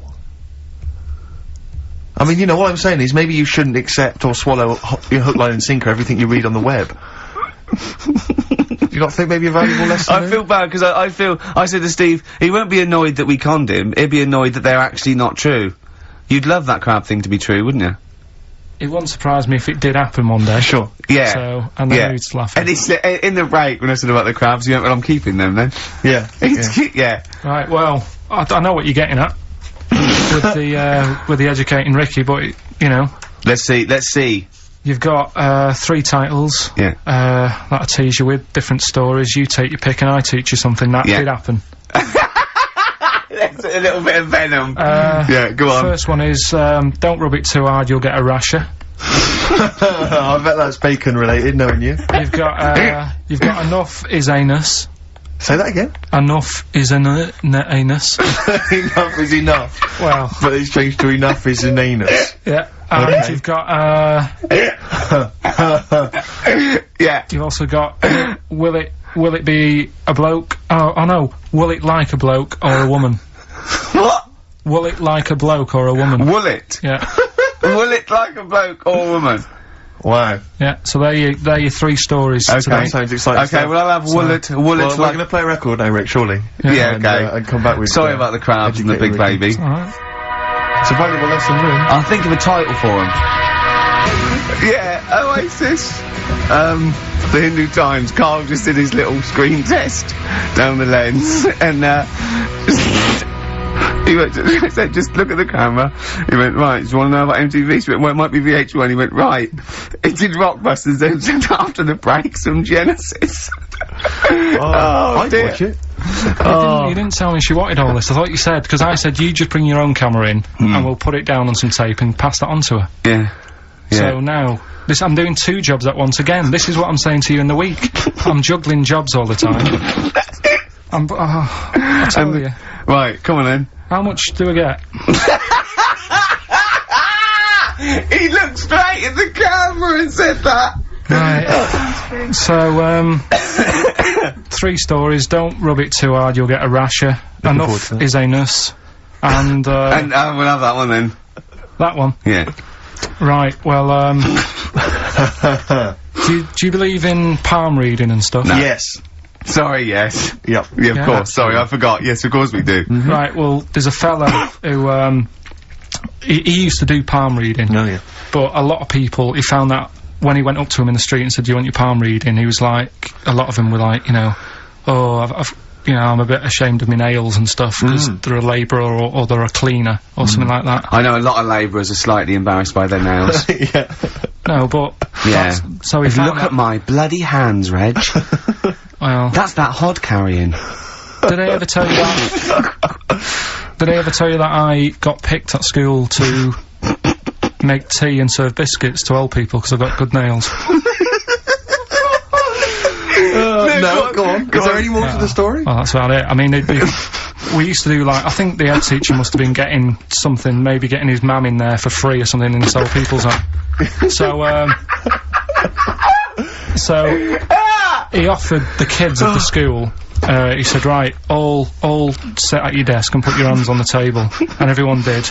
And he walked past mine, he said, not bad, not bad. Yeah. And he said, you've got the afternoon off, you can go and serve biscuits and tea to the old people. What did you say? I said, alright then. Was that? Good. Yeah. Good afternoon. But anyway, so these... Yeah, what did you do? He just sort of walked around and went, you alright, do you want bourbons or digest? I bet you get on with old people, wouldn't you? I'd love to see, maybe... Especially the senile ones. Yeah, no, but I'd love to see you on VH1, just in a link, they just go, you know, they've just played, Robert Palmer, right, and it comes to you in a little park, and you just sit next to an old lady, go, alright, and you go, yeah, not too bad, you go, what do you think of London? Crap, innit? And she goes, yeah, it's awful, innit? And you just have a talk, and you go, alright, well, she doesn't like it, in excess. Yeah. That's what I'd like to see. I still think my idea is better, but... So what are you going for then? Oh, you've picked one, haven't you? Yeah, so this fella... So there's palmists going around the streets... Yeah, he's going round and randomly trying to give palm readings. They're losing money. Hand over fist. Yeah. Alright, so, they said, what he's done, he's reading people's, bottoms now. Sorry, whoa, you just, I didn't quite follow that. He was a palm reader, that wasn't making money, so now he's going up to people in the street and saying, can I see your arse? Basically, yeah. So from being a palmist to an arsonist? Well, they just, that's what he does. He said the same sort of lines and that you get on your hand, you get them on your bottom, and, he can read them. Right. Yeah, he's not a pervert or anything, or making up as he goes along. No, that's it, that was that. So, sorry, if a man came up to you in the street and said, can I have a look at your arse? Can I read your arse? You'd drop your trousers, would you? No, if he went up to him and they said, oh, I'd rather you didn't, because I'm a labourer, I've got bad fingernails. No, that's why I've seen, that's what a lot of labourers, they're showing their cleavage, you think, but actually they're having their arse read. Absolutely. That's what that's what it is. And then, right... So is that the end of the story? Yeah. But then because... That's it. Educating Ricky is, there's a bloke who reads arses. No, but you're a mentalist. But no, but what are you talking about? But then, do you know, like, now and again I come up with a little jokey line. Thought I'd make an effort today for VH1 or MTV. Yeah. Little line there. Don't worry, it won't last. It might just be a splash in the pan. Okay. Phil Collins next. Yes, let's play some Phil. Let's play some Phil. Oh, this is the best show. I mean, off air, obviously. I'm sure people at home aren't enjoying it as much as we are, but Karl, is continuing his, what do they call this? A screen test. Yeah, that was, let down by Radiohead. Karl, what are you thinking? What are you thinking? I just think it's not right, really, is it? I'm trying to do a job, whilst trying to get another job. Yeah, but a lot of your presenters are on MTV now. Yeah, but... all of them have got Zayn in their name, but, you know... Yeah, it's not really right, is it? Go on. But, right, so, you better get that out of you. Karl Zane Pilkington. Educating Ricky, will we carry on? Yeah. Right, you've got left. Don't rub it too hard, you'll get a rasher. And, will it like fellas or will it like women? Well, you said wool before. Yeah, will it. Go on then, I'll have will it. Right, now this is similar to the one you were talking about before, right? They found out that, yeah. Scientists. Oh, yeah. I've found out... 17th century? That, like now, 1 in 10 rams are gay. 1 in 10 rams are gay? Yeah. Yeah. So that was like, wool it. That's how I could get that in. They got a load of gay and straight rams. Right. They worked out which were which first. They said, right, that bunch there is a gay bunch. They looked better, they just had more pride in their appearance. And the other ones, you know, the straight ones, and then they gave them to this scientist and said, right, go on, do what you gotta do. And they took the brains out of all of them. Just to check. And, they did tests on the brain, and it worked out that they've got something smaller in the brain. The gay ones have got something in the brain that makes it smaller.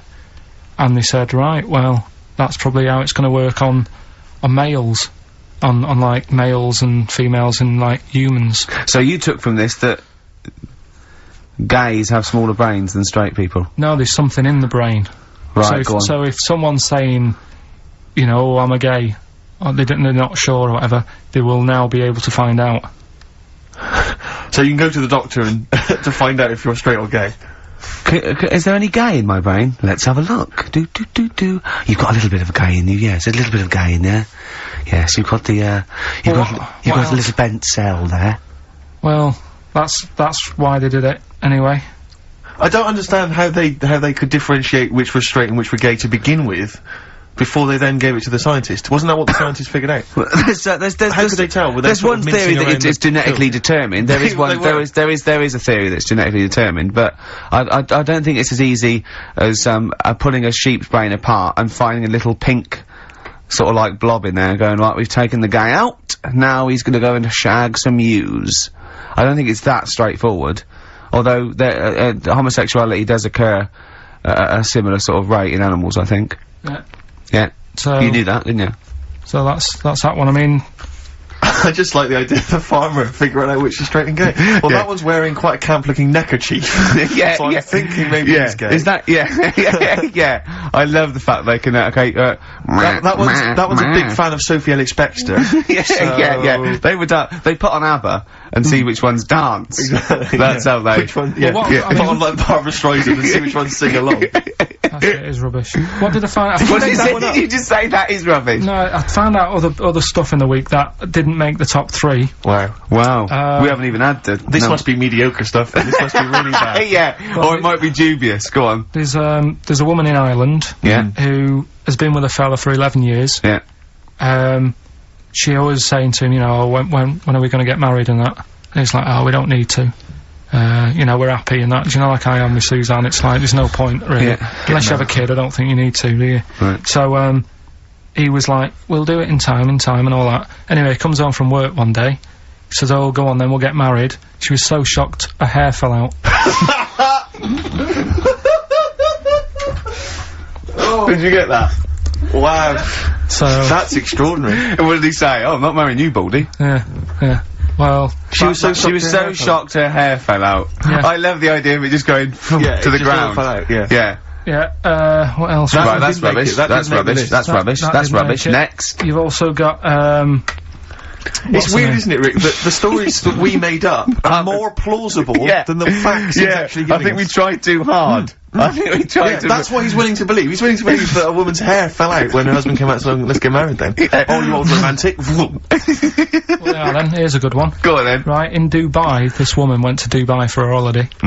And, she was over there, and apparently in the markets... Bit by spider? They sell lizards. Oh, go on. Right, just like for people to buy. So she buys one, not knowing that you're not really meant to take him out of the country. Sure. Puts it in a bag. Yeah. As you do. What have you? And, then she gets to the airport when she's going home, she's thinking, I can't really leave it in my bag. Yeah. So, she puts it on her head. On her head? Wears it as a hat. She wore the lizard as a hat? Yeah. People on the plane were just like, yeah, everything's fine, you know, they're doing the cross-checks and that. Yeah. Have you got your seatbelt on? Yeah. There's a woman there with a lizard hat. Everything's going well. She gets off the plane at Manchester Airport. Lizard sticks its tongue out. Yeah. The air hostess says, what are you doing with that? She goes, I've had it. Lizard said, I just found her in Dubai. They said, I've had this with me all journey. And they said, well, you shouldn't have done. And they took it off her. Yeah, I think that is true, actually. Yeah. Yeah. So what about that? Yeah, good, yeah. Yeah. That educated me. Right, what, any more? Well, what's that taught you? That's taught you, you know, be careful when smuggling lizards back as some kind of hat. Yeah, just say, lizard, keep your tongue in, you twat. Not at the customs officer! Yeah. And, what else have we got? Anyone didn't quite make it? Anything to declare? I've got a lizard on my head. We've got an old saying one if you want that. Go on then. Are these ones, sorry, are these ones that didn't make the list? These are ones that didn't make it. Oh, right, okay. Because I always get more in than I need to, just in case. Just think if someone's just tuned in now. Is Anders listening? Is, well, I'll tell you, Dickie Anderson? I've got an email from Richard Anderson, Dickie Anderson. Go on. The Dick Machine, which... the big dick. The big dick, which, now this is interesting. I think we're wearing him down. Ricky, I think your show might be improving. Go on. That sense of despair and loneliness I normally feel when listening to your show doesn't seem so bad today. He's desensitised to it. Yeah, exactly. Or he's given up. Or he's just given up. Yeah. I mean, you listen to this long enough and your standards will drop. Let's play a tune, let's come back with some more Karl's, I don't want to use the word facts. No, he's got more screen testing now, the camera's ready for you. Yeah. Feeder. Just the way I'm feeling. That's my favourite Feeder track ever. It's bugging me. It's just like, a ride track from about 10 or 15 years ago. So if you know, put me out my misery, email in. It's just like a ride track from about 1990, and I can't. It's just the beginning. Drive me mental. Ricky.gervais@xfm.co.uk. Yeah, well, half hour to go. You've done your screen test. Reluctantly. I think you had just such the wrong attitude. Well, it doesn't matter, does it? If I've told you before, if things are meant to be, right, they'll happen. That's how I've got through my life, right? I'm 29 now. Yeah. Never 30, planned. ain't you? Well, yeah, 30, but the camera's still on. Right, so... and everything I've done in my life, I've never sort of planned it. Do you know Is that how you stormed through your exams? Well, your GCSEs? look at the school play, doing Little Donkey. I wasn't planning that day to do the drums. It just, on the night, I couldn't help myself. And you stole the show. What happened? What do you mean? When you know, when all the kids were playing Little Donkey, I wasn't meant to be doing my drum set in that track. I was only meant to, I think I was doing the We Three Kings or something. But when they started doing it, the tune, I couldn't help myself with the drumstick, just like tapping away. Right. At the drum. Yeah. And then when it came on, I was like, oh, and I started doing it, and like the teacher looked over at me, and I was like, oh, I shouldn't be doing this, but she sort of gave me the nod as if to say, it's alright, carry on, it's sounding good. Then after it, she went, you know, they love that, you can do that again tomorrow night. Yeah. So I got like an extra part in the play and that. Yeah. That wasn't planned. So you were doing the drum part to We Three Kings over Little Donkey? Yeah. That's weird, that is like Fatboy Slim or something, isn't it, when they mix up? No. Or Moby. Still mashing it up at the age of what, 8? Yeah. No. And that's what I'm saying. And is that when someone was filming it and you could hear your dad on the camcorder going, he looks like a twat? That's the one, yeah. Oh. And that's why I don't want to be on the telly, because I'll always have my dad's sort of echoing voice just saying, he shouldn't be on there, he looks like a, what's it? So that's why I'm a bit sort of nervous about this today. Really? You think it's sort of quite Freudian in a way, sort of? Yeah. Your attitude is que sera, sera. Well, plus I haven't got the look. I'm not pretending, right, that I should be on the telly. What's wrong with your look for VH1? It's not right. It's not right. Jono was on VH1. Was he? Yes. So I'm going up against Jono? No. So... He's gone now, he's moved on. Yeah, there you go, you see, another one who they gave a chance to, and then he was like, you know, yeah, I can do that. It's built up, right? They built him up, you can do that as a job, and then they knocked him down. And he probably started eating. Well, I don't think you can knock Jono down. He started eating! And look at him now. Yeah. Right, so that's what I'm saying. So if it's meant to be, right, whoever's gonna watch this tape, you know, thanks for the offer and that. But, you know, time will tell. Very wise. So, there you go. And I tell you what, actually. Go on. It's a bit funny, because we're looking on the web in the week at different sayings, and, do you know the saying? A round head does not an MTV presenter make. Yeah, no. What's that saying? Spark in the pan or something? Eh? Flash in the pan? Flash in the pan. Yeah. Do you know that saying? Yeah. That's a bit like what could happen to me, innit? Do you know what I mean? There I am trying to do my normal job, right? And then you bring me in here on a Saturday, next thing everyone's after me. Yeah. And then it doesn't work out, and I'm dropped. And that saying flash in a pan, do you know how it came about? No. Do you know like how years ago they used to dig for gold? Gold. Yeah. Yeah. And they had like a little pan. Yeah. And they'd put the soil in, and they'd rub the soil. Yeah, and it shone in the sun. Now and again, it shone in the sun, and they got all excited and were like, oh, brilliant, some gold. And then they realised it was just the sun flashing in the pan. Yeah. And that's, do you know what I mean? Yeah. So again, that's a bit weird how I saw that saying in the week. Almost like a little thing saying, don't be getting carried away. Omen? So, well, makes you wonder. But anyway. Not really. So, tell you, things that make you wonder, you saw Darren Brown, what did he do? Darren Brown. He's extraordinary. Yeah, I told him, but I said, you should a lot of people don't realise who Darren Brown is, and he is, I think, the best illusionist in the country. We went to, Jonathan Ross's house, for his birthday. I didn't. No, me and Jane, and we went there, right, and there was lots of people there, and, Darren Brown was there, Jonathan got Darren Brown to do it, and it was incredible. He did all these tricks, right? I mean, incredible. It was just amazing. And he did one, with the bloke who was there, friend of Jonathan's, I think his name was, Ray, and, he got him to give the pack, he said, count the cards, and he counted out 52 cards. Yeah? He went, think of any card in that pack. He didn't touch it yet, he's counted 52, it was in his hand, he said, think of any card. He said, what was it? He said, 3 of spades or something. He went, find it in the pack, couldn't find it, he said, count the cards, there was 51. Right, and he couldn't find the card, and he had no idea. And we forgot about it, he went, oh, it's gone wrong, and he forgot about it, and he kept, through he was going, I wonder where that card is, and he kept looking at it, like, I found out that about a week ago, Ray went into hospital with appendicitis, yeah, and the surgeon, as we said, there was something crumpled up, there was a thing, and it was the card that was in his thing causing appendicitis, and when he came out of surgery, there was a card from Darren Brown saying, was that your card? That's amazing, don't you think? I mean, that's, like, incredible. Thing and then a crab went, I know what it is. It's a 5 of spades. It's another wind-up. Yeah. Yeah, well, see, I'm not gonna believe anything anymore. But that's so if I ever... You've learned a lesson! Yeah, but say if all this goes wrong now, right? Cry wolf and all that. Yeah. Imagine I get dropped by MTV. You haven't been asked yet. Yeah, well, whatever. Right, they're short on firemen because they're always going on strike. I answer the phone, it's you saying my house is on fire.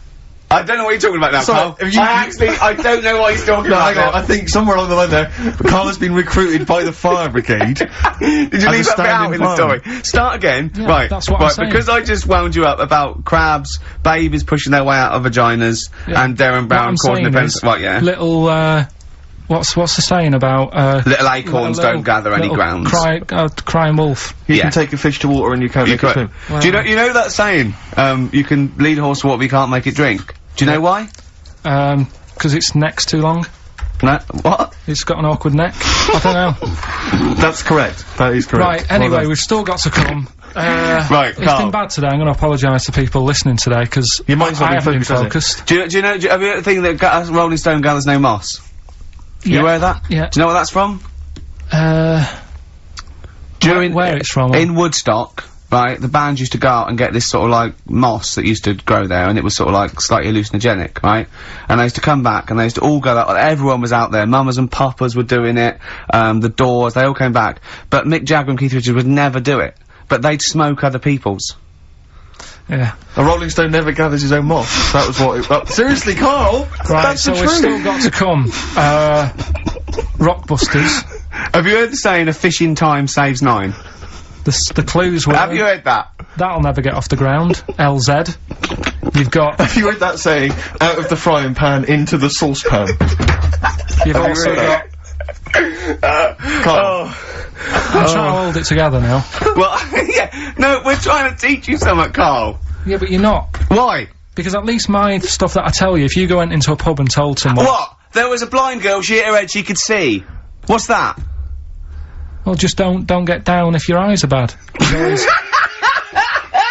Right, we've... No, go round headbutting things. Oh, Carl, come on. The Undertones, Teenage Kicks, that's one of the tracks on the best air guitar album in the world ever, Volume 2, which is one of the prizes on today's Rockbusters. And John Peel's favourite track ever. John Peel's favourite song of all time. And, so, Carl, have you got the answers for Rockbusters this week? Yeah, we have, yeah. We've got, the first clue. You're upset, Carl. So miserable. I'm a bit fed up today. The weather's... I knew when I was walking in today, though, that I'd be But that video, there's lots of weather on that video, so they can, whoever wins this can go and see sort of the weather you were talking about. The first one was, that'll never get off the ground. LZ. Yeah. The answer there was Led Zeppelin. So easy. Yeah, but I said that to you. There's always 2 easy ones and a difficult one. Go on. The third one was, you'll get a load of bacon off them. Go on. That was L. Long Pigs. Right. Yeah. And then the second one was, that woman's got her husband's gloves and a pair of her own. Yeah. HH. Yeah. Yeah. That was Erman's Hermits. So that's the three answers. I'm sure Well, I'd we've got like a to winner. give the prize this week. Herman's Hermits. There's a lot of... Herman's Hermits. That is genius, Carl. That is genius. Oh, Herman's Hermits. There's so many people who are worthy of the prizes, obviously. Hermits. I'd quite like to give the prize this week to, Tom McGibbon. Just because I like his name. I don't know if I've pronounced that right, but Tom McGibbon. Yeah. I'd like to give that to No, him. you shouldn't laugh at Because he someone's lives name. he also lives in Bloxhall Road. I don't know why I find that. Tom McGibbon of Bloxhall Road. I don't know why. Well, you've made a mockery of, made a monkey out of the man. For old Gibbo. Yeah. And he's asking that he's got a question there. What? Can Karl get rid of slugs? I don't know what that means. I'm almost certain he can. Just so well done to if he's been listening, if he was listening a few months ago, he would have known how to. Go on. Because I told you what slugs like. What? Getting in letterboxes. How does that get rid of them? Put some stamps in your garden. They like, they like stamp glue. So, Yeah, that's and sort of how does that get rid of them? They keep coming back, won't they? Then he goes, I can't believe it, we'd have to climb those boxes now, there's a fella leaving stamps just out give it for a us. go. You've won some prizes and I've sorted your problem No, out. how does that get rid of slugs? Leaving stamps out for them, their favourite food. Because It's like planting a load of lettuces, they love that. well, it depends where he's got them. I thought he meant he's got them in his house.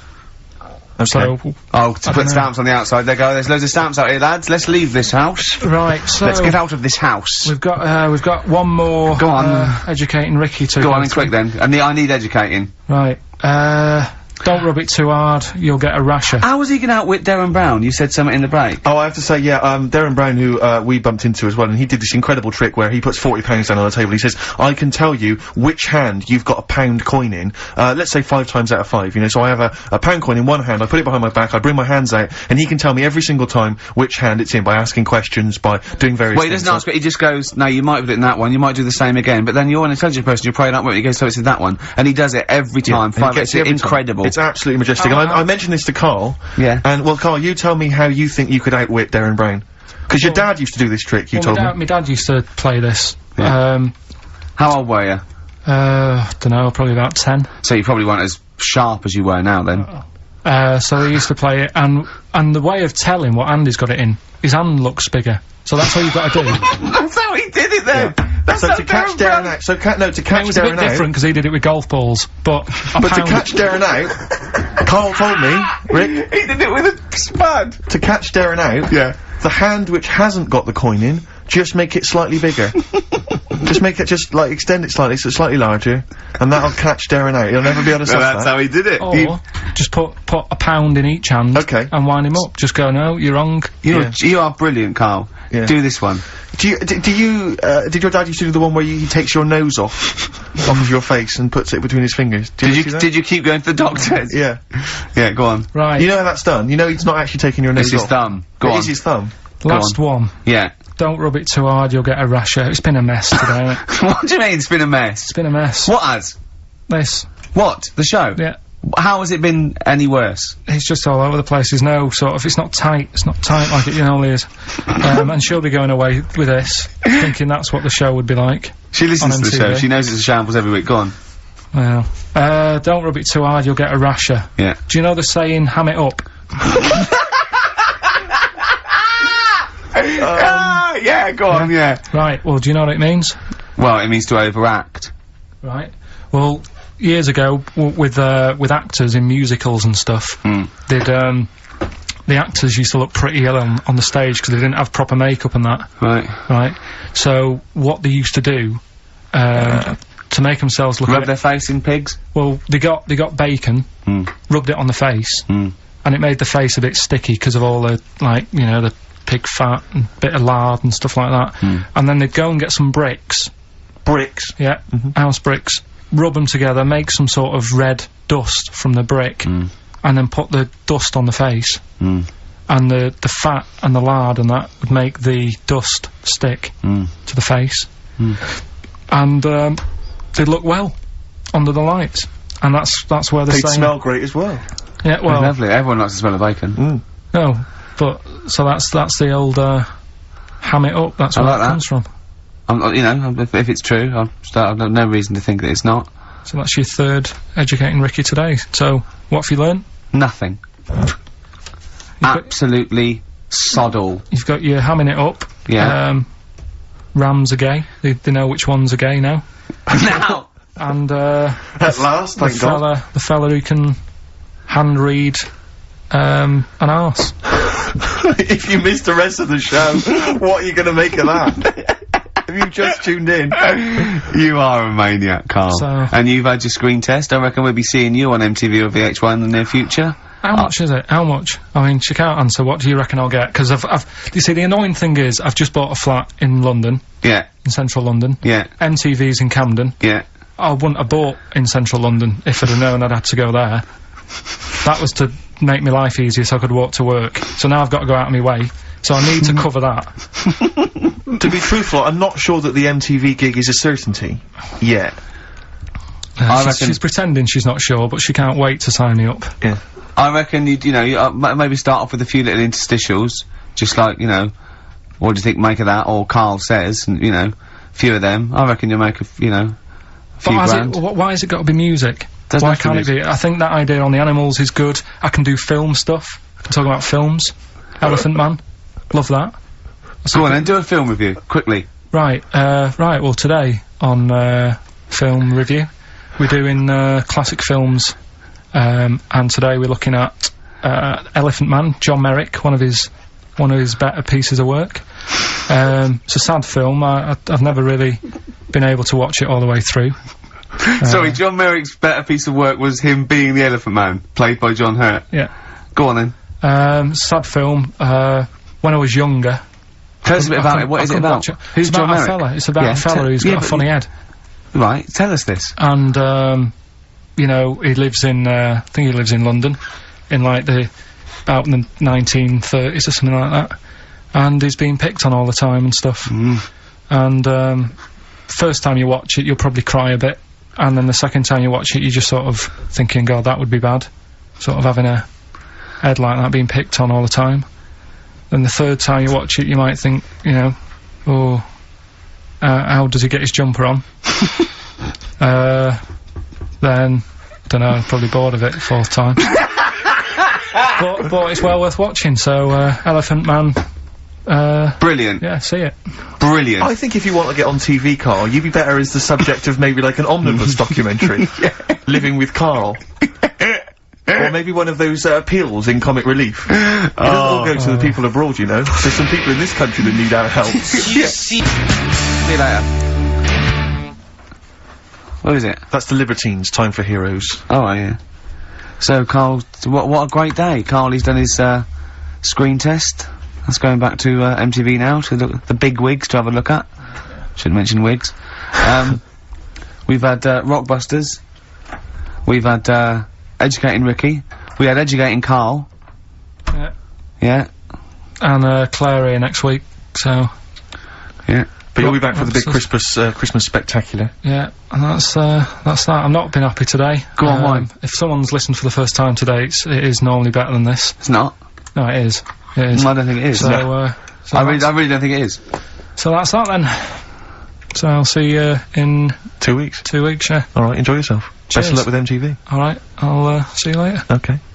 See ya. Cheers. Eminem. Lose Yourself on XFM 104.9. I'm Ricky Gervais, with me Steve Merchant. Hello there. But not Karl Pilkington. No, Karl, no. He's gone back to Manchester, innit? It's better than London. Yeah. You don't know it, Manchester's better than London. Instead, Claire Sturgis. Claire Sturgis, round of applause for Claire, yeah. Thanks, The yeah. posses to Yeah, he's will- coming there in sort of the camouflage gear, and is that quite trendy? Is that what the kids are You know, wearing it's there? funny. Someone actually Or mentioned that are this you on morning. manoeuvres? Yeah, I am exactly. actually, taking time out this morning from what I normally do. Sure. I missed the, second half, talking like that, of Celebrity, boot camp. I don't know what that Coolio. is. Is it? The fella from, Medieval Italy. What, the one that's not dead? Eh? No, the one that killed himself, Sure. Steve. Okay. Um, No, I just want to clarify for people. A lot of people don't realise that one of them is dead. right. I thought it was important to mention it. Actually, yeah, I didn't know. I'll be honest with you, I hadn't thought it through. No. It was a piece of interesting Milli Vanilli trivia that I had, and I wanted to slip it in.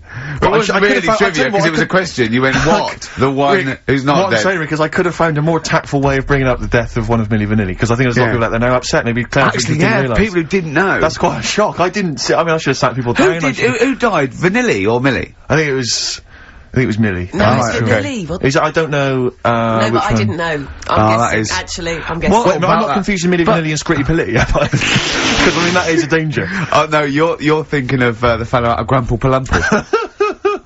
He was amazing. He was amazing. It's a great shame that he topped himself. They're not around us. Anyway, cool, we've got some great tunes lined up. We're gonna play today, our favourite singles it's favourite tunes, some of which didn't quite make it as singles maybe, but tunes of the year, because obviously Christmas very soon and we'll be away for a short time. I think next week we'll be doing our favourite Christmas songs of all time. Yeah, I'm worried we're not going to fill 2 hours with that. I mean, how many times can you play Shakin' Stevens before... Fairies Out of New York. Yeah, exactly. I mean, that's the only one, isn't it, really? That's the best one. That's the best Christmas song That one's good, ever. but obviously there's Joni Mitchell's The River, that starts with a kind of Christmassy feel. Beautiful. I don't think if there's anything else. Not great deal. The Waitresses, Christmas Wrapping.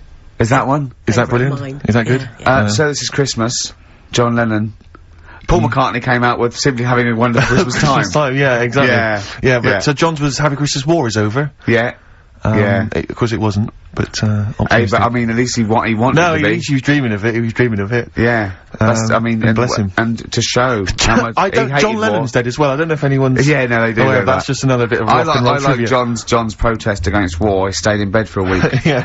I've been doing that. I've been protesting against war for, ages. Yeah. I'm eating hamburgers absolutely. against war. Absolutely. I just go, into Burger King on the way here. I went into the counter. But of course, that's not, I mean, not product placement there, and there's a number of other burger joints that people may wish to go to if I they often go to McDonald's. Yeah, I often go to McDonald's. But I went into Burger King because it's close. It's convenient. It's convenient, but then often McDonald's will be convenient. McDonald's is just as convenient. Depends where you are. Just as convenient depending where you are. And I said, could I have a cheeseburger and small fries? Take away, please. And he recognised me. He went, oh, I've seen you on telly enough, one, yeah. He went, there's your meal. So I went, thanks. He winked and went, I'll put large fries in. Brilliant. So that's so it's paying off at last. True genius is being rewarded by the burger joints. Because I mean, there's been a couple of times where I've been with you and we've gone in a restaurant and someone's given you a free meal or whatever. And it's the way that it's like, you don't ask for it, it's just kind of offered, but I don't know what they're expecting in return. Nothing. I mean, do they think that you'll go away and you'll always think fondly of, you know, Chad who works in Burger King? I just think they think, oh, I don't know, they make I'm gonna give him a little treat. Yeah. I know, I don't like it, but then I'm always grateful, and I never... Yeah. But the thing is, I'm slightly embarrassed. Did anyone around you hear what had happened?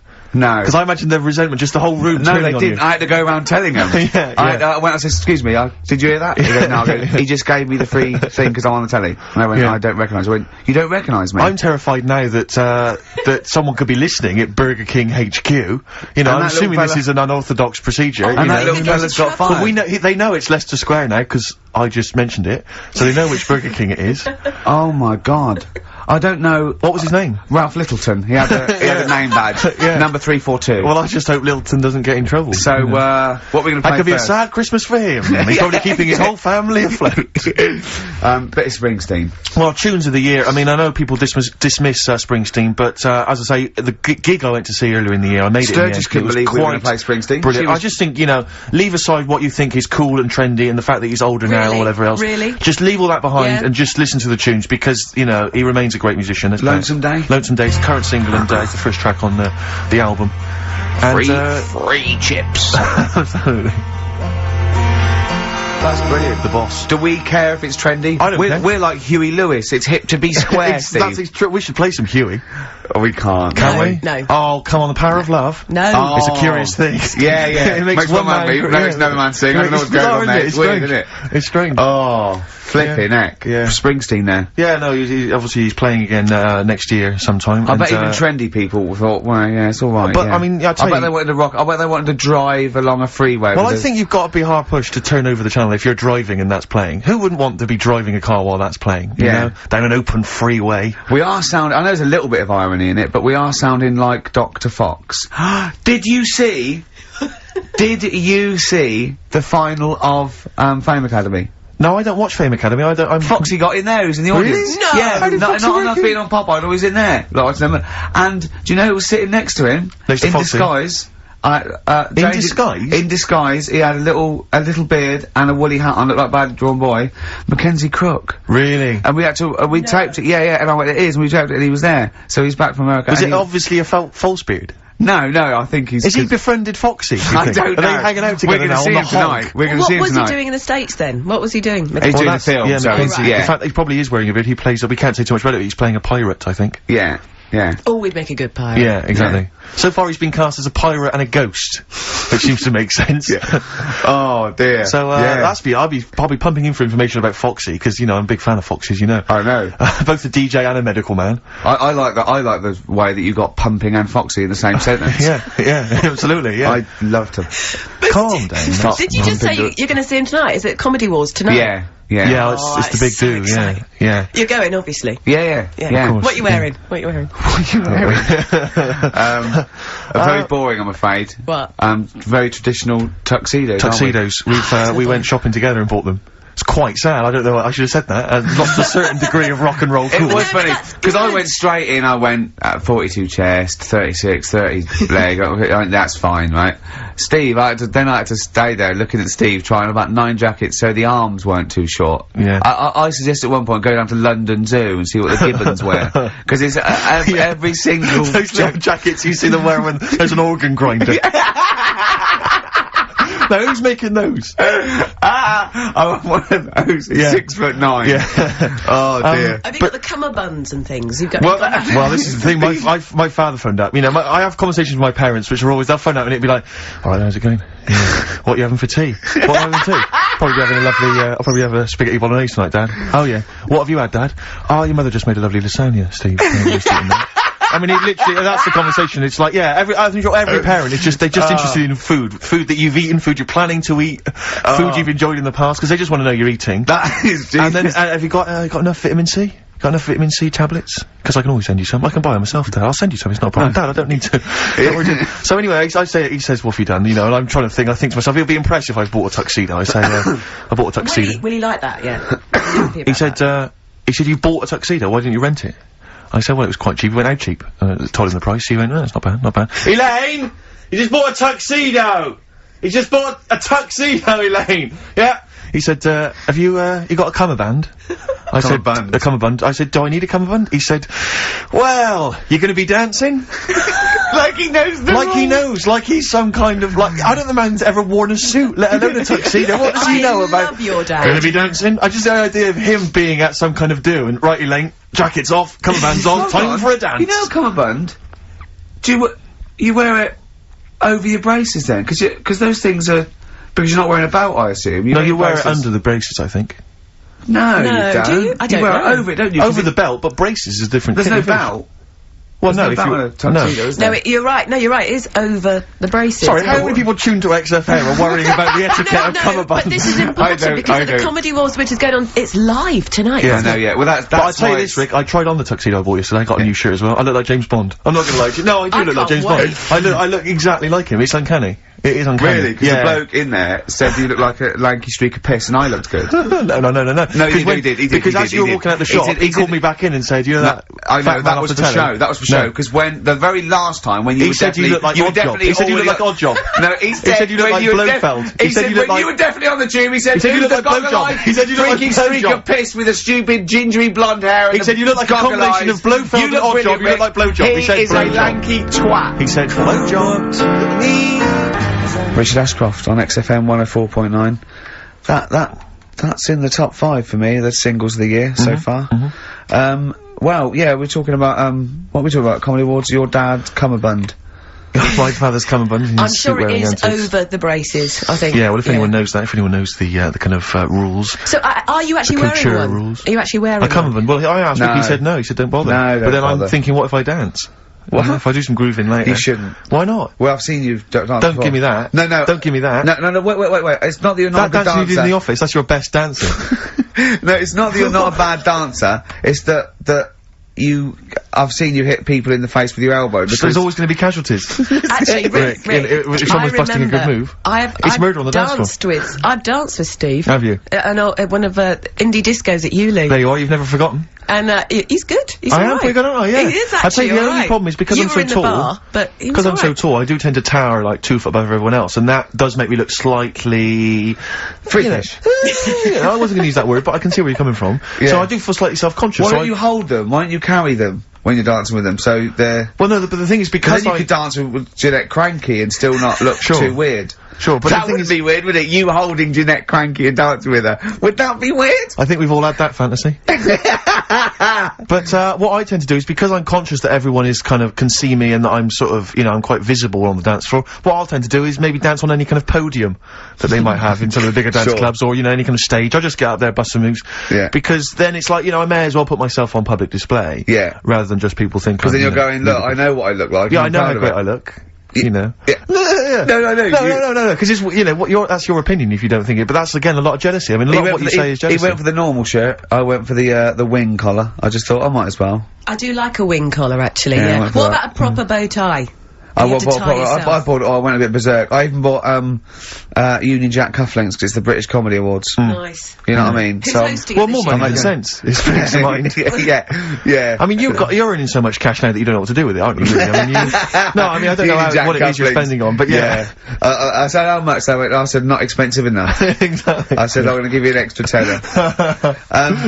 Is it true? We're talking about when his dad said that, and then you told me something that I find amazing. Oh, the thing is, it's Christmas, obviously I've got to go back to Bristol. I love seeing my family. Well, yeah, I do. But it means I see my grandparents who are, brilliant people. I mean, lovely people, but mental. I mean, utterly mental. And, they've taken now there must be sort of 80 a piece. And it is quite an old age, but they're fairly good health, relatively speaking. And, they just spend their time in bed. I mean, that's all they do, is that's their profession, they've retired to go to bed. And they spend all the time in bed.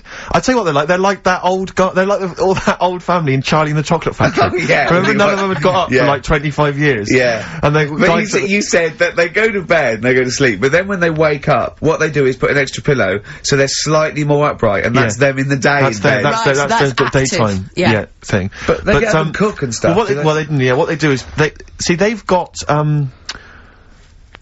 about 6 teeth between them.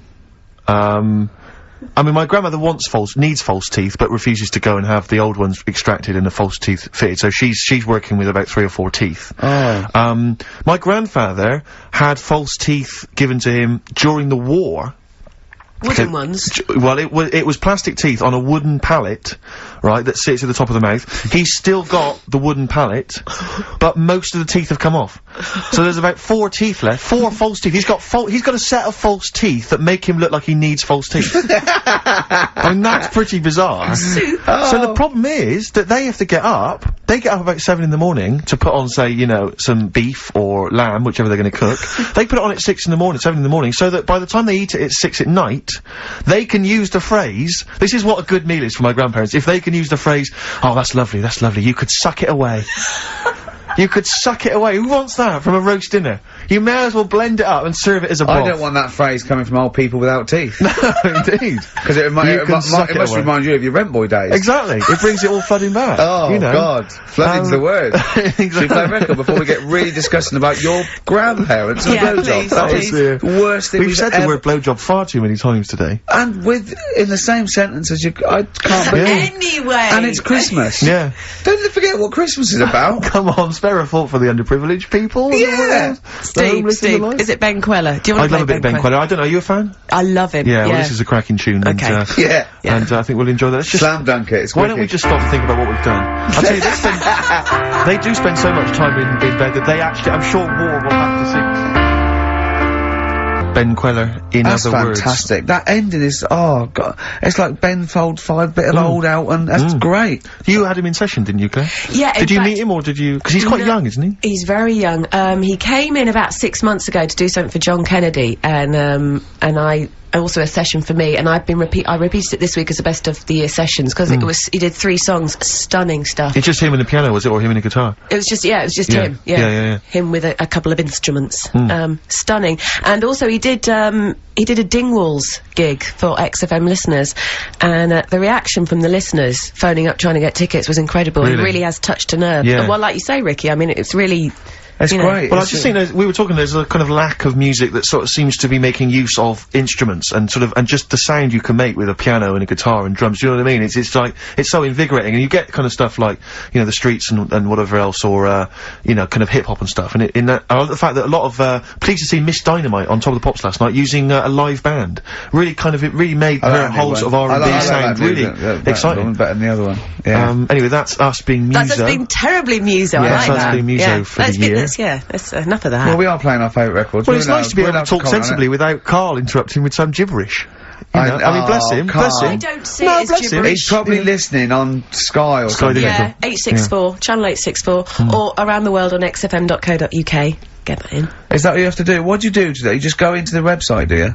Go into the website, and click on... I never get things like that to work on my computer. Or you can go and check out the webcam, obviously, and see me in my camouflage gear. Yeah. You won't see you, will you? You won't see me, no. Now, so what do you do? Just go into the website, and what does it say? Play live online? Yeah, listen live. It's just like listening down the phone line? Yeah. I sound like I've come from the 1950s, yeah, exactly. don't I? You've come from the 19th century. What's this? I'm not very, I was going to say something then, but I can't. Can we just very quickly, before we move on, because I'm getting very excited about the Comedy Awards. Now, I know what you're wearing, and you've got a table with all your mates there. Is Jonathan Ross doing it again? Yeah, that's why it's my favourite. And, I hate awards. I do honestly hate them, but this is actually an event because it's Jonathan Ross. It's just...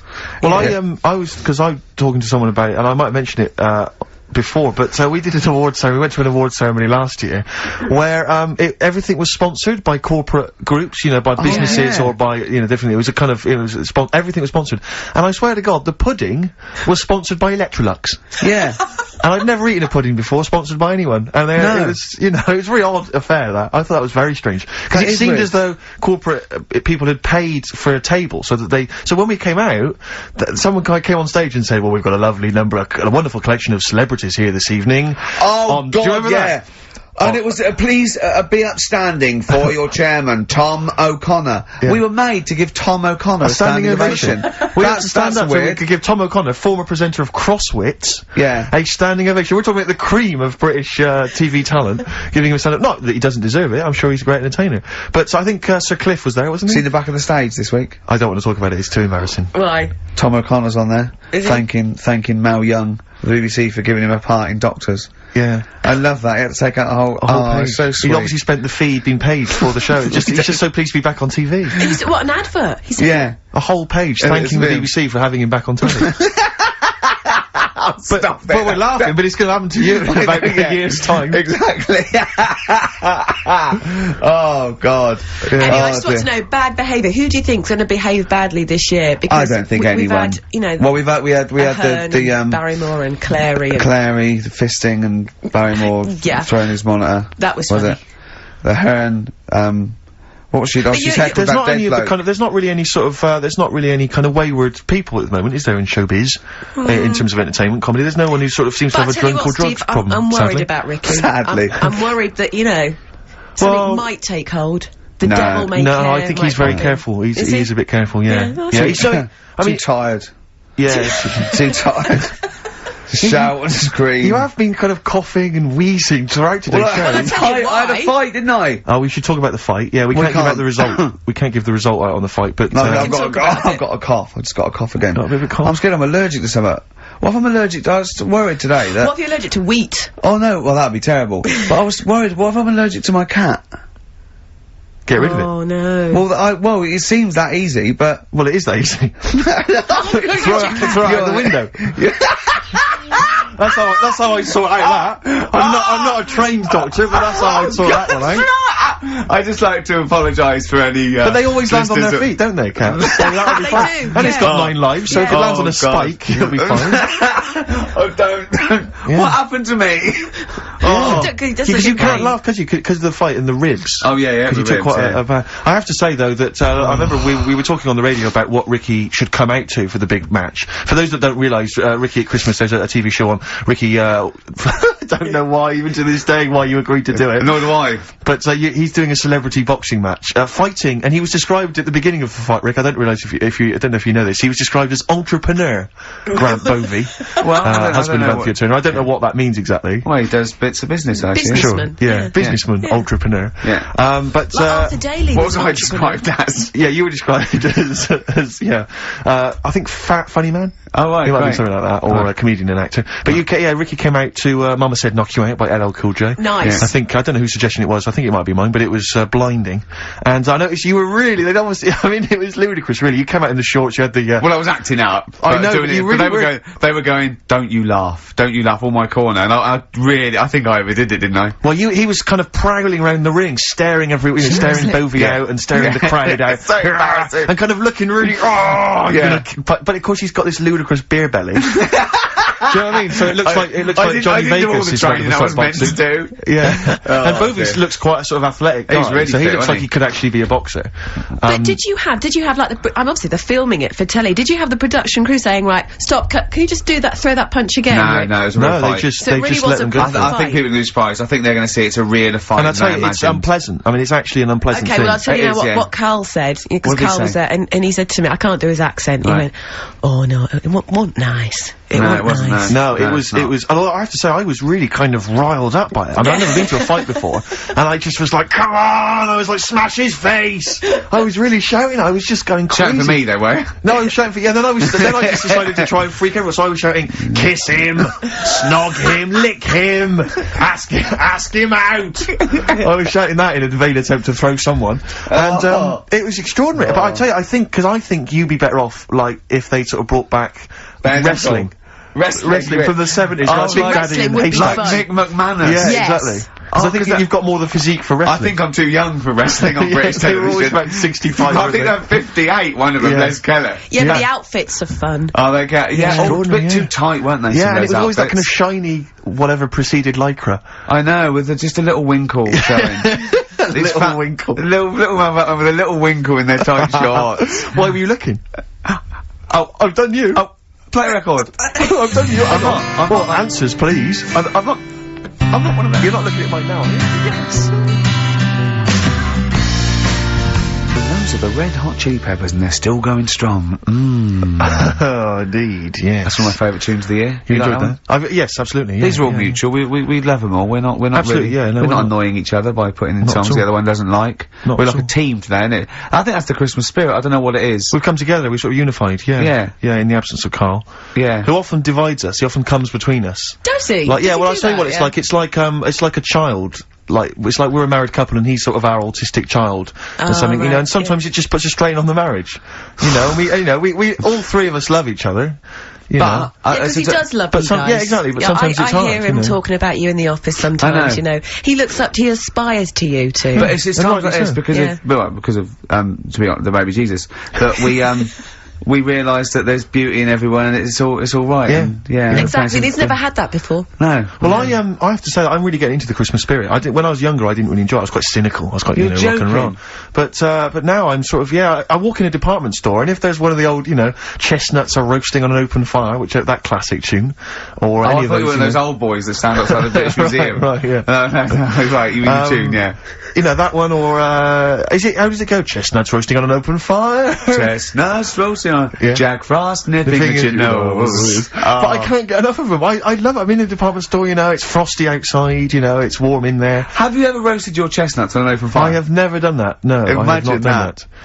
Just backing up to it, like that, with your little chestnuts hanging out like a bulldog. What would you be wearing? You'd probably just, I imagine you'd have your dressing gown on, you'd just hoiked it up, just pull it your arse was showing. Pop 'em down, like, tuck it in like a lovely lady. Yeah. So like a lovely lady from the front, but behind, it looks like a a bulldog dragging a tree. Yeah, exactly. And you just pop them in the grate. Yeah, and you would, because you want to be careful of too much roasting, so I imagine you'd want to just kind of ease yourself in slowly. Lightly toast them. And if it feels too hot, get out of there. Get the hell out of there. Yeah. You know, if any kids are listening, try that. No! What? No. Like there's a kid thinking, yeah, I'm gonna roast my chestnuts on an open fire. I don't think there's even a child that's doing that. I don't want someone to do it and then the parents go, and Steve Merchant's told our children to do it. We're probably we're probably in trouble now because of that. Where's the kid going to find an open fire like those? I mean, it has to be the sort that they use, those kind of barrels. It can't just be open fire at home. That doesn't count. That's just stupid. If you're going to do it properly. Oh no. We're having such a nice time there. We've lowered the tone. I'll tell you what'll perk us all up though. Richard Anderson has emailed us. Dickie Anderson. He's loving the show, is he? Well, I don't know if you've heard this, Carl. Carl, I've called you Carl. That's okay. That's okay. I'm Claire, pleased to meet you. Is it the shaved head or the stupidity? Yeah.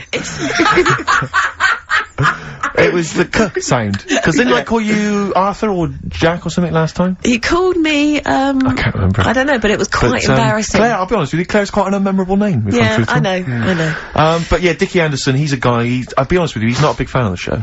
But well, we're getting into winning round. He says, dear Ricky, the more disappointing your show becomes, the more I seem to look forward to it. Now I see your face plastered across London. Is your show some sort of curse put on me by an old gypsy woman I've annoyed?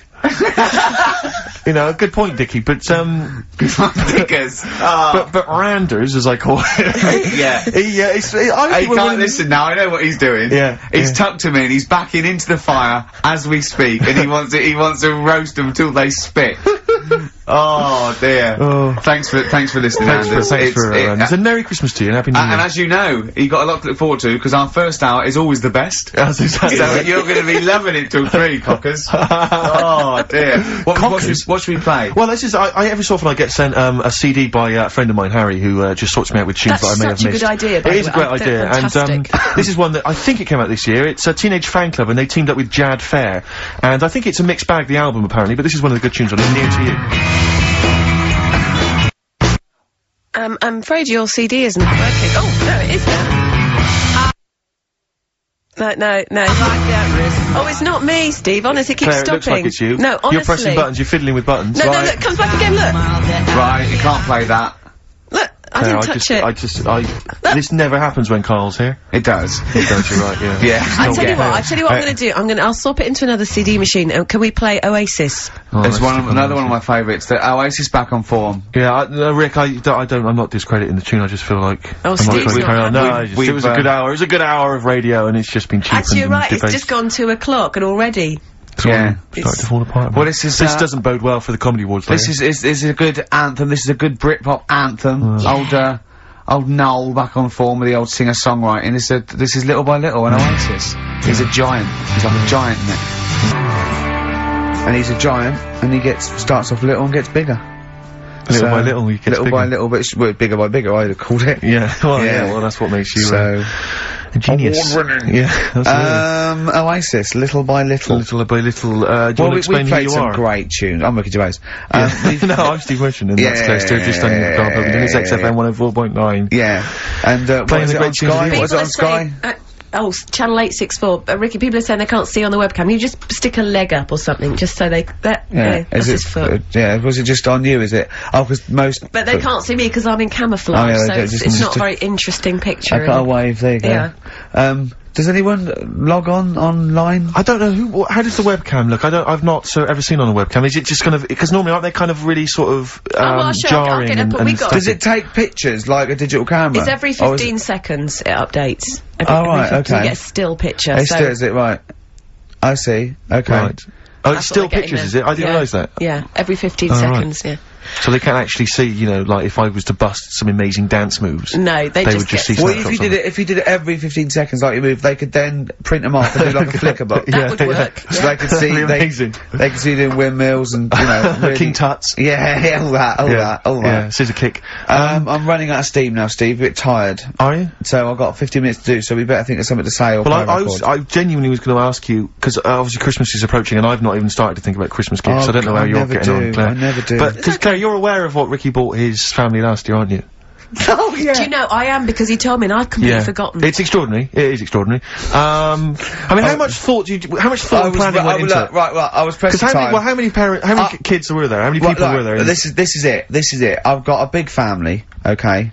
Well, not big, but I mean, they've got lots of kids, so I'm sort of youngest in my siblings, and so they've got kids ranging from like 30 to babies, and there's about 15 of them. And you buy them all? Yeah, I'll try and get them. Try and get them all. Somewhere. Nice. So what is it? Wait. So I got a lift down. And I thought, what can I get? I thought, I can't just give him the money. I'll stop you there straight away, if I may. What? You notice he's on the way down for Christmas Day. Oh, right, so he's on the... Oh, right! He's on the way down. This is when he starts... Boxing Day. So this is when he starts to think about buying them a gift. Yeah. On you go. So, I was getting a lift, and, Matt was giving me a lift down, so, just before we got there, I just ran across the road to the 7-Eleven, got 200 quid's worth of scratch cards. Scratch cards. Scratch cards. Bear in mind, I think you were describing the family then. I noticed, some of them you described as babies. Well, I mean, yeah. So, children? Yeah! You're giving the children the gambling cards. But that's lovely. I give them 10 each, so they could have won thousands of pounds. A lot of them were disappointed when they won nothing, but I said, kids, that's the gamble. That's the risk you take when you receive a gift from me. But the great thing about getting some of them won. Some of them were laughing. But the great thing about getting kids hooked on gambling as a Christmas gift is it's the gift that keeps on giving. Yes, throughout your adult life. It gives and it takes. Exactly. So it's fair. I didn't hand them to children. I handed them to the parents. Right. They chose to do them. They could distribute them as they wanted. Sure.